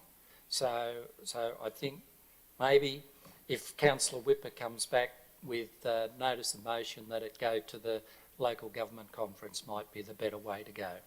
Thank you, Councillor Nelson. Your right of reply, Councillor. Well, it was just in relation to something Councillor Scandler it says. I mean, animal fur, leather products are a byproduct of the industry, They're not caged, they're not corralled and kept in cramped environments for the sake of using those animals just to provide furs.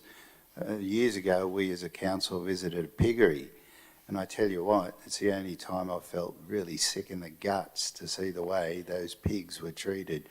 I mean, we had female sows chained down so they couldn't move, and all they were doing were breeding machines and feeding machines. It was inhumane. What I'm saying, councillors, is use a little bit of discretion and intelligence and to support a motion that won't have much of an impact. If Councillor Nelson wants to put that as a motion that we take it to local, I'm happy to change that, because I can see people aren't going to dig too deep into their consciences around the table, I believe.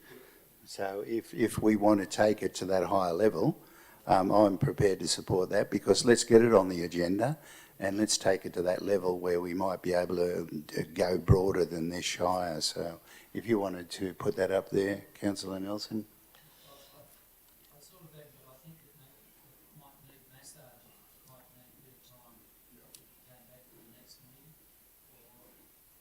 What if we don't have a next meeting?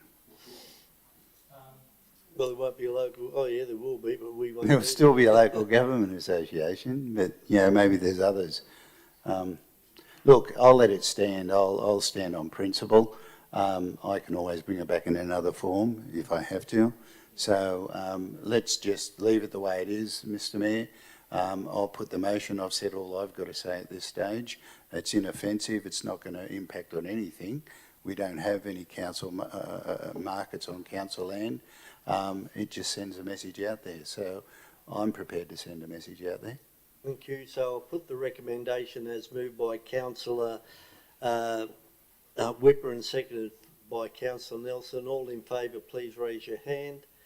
Councillors McLaughlin and Whipper and Councillor Turland. No. Those against?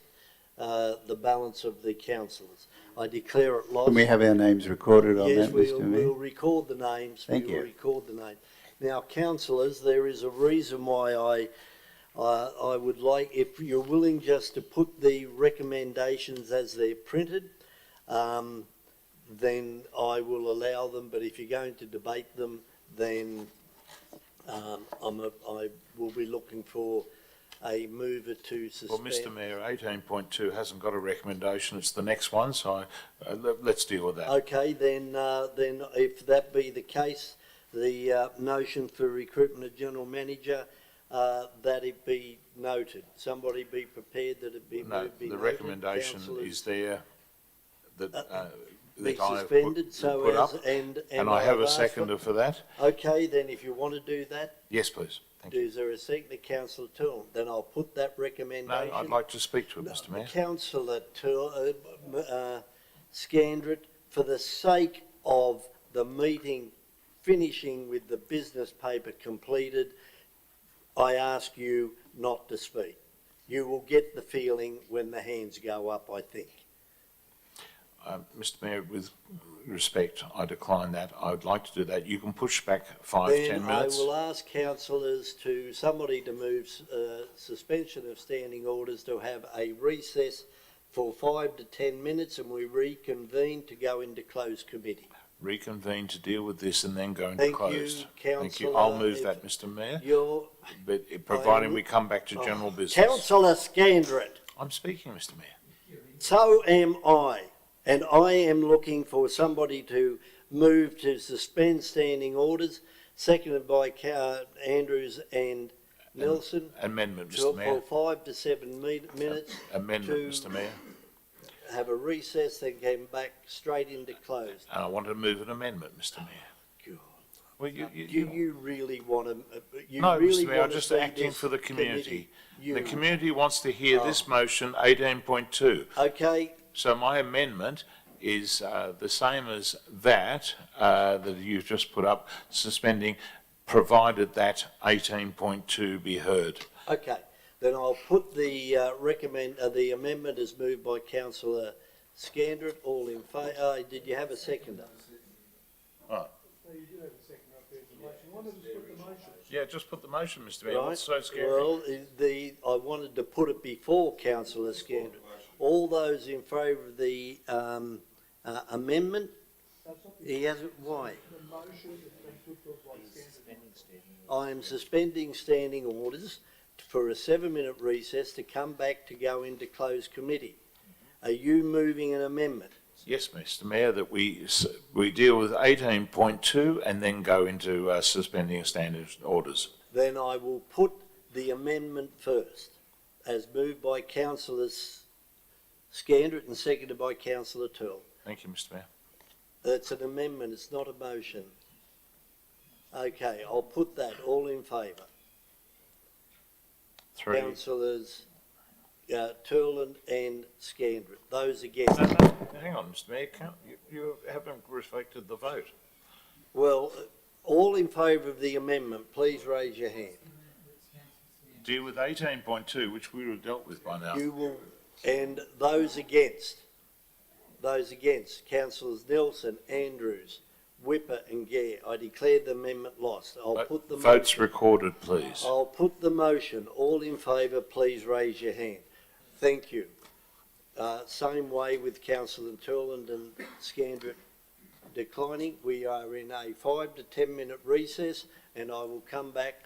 So thank you, the public. I'm sorry to put you through this painful exercise on a regular basis. Gary? He obviously has had the call. All right.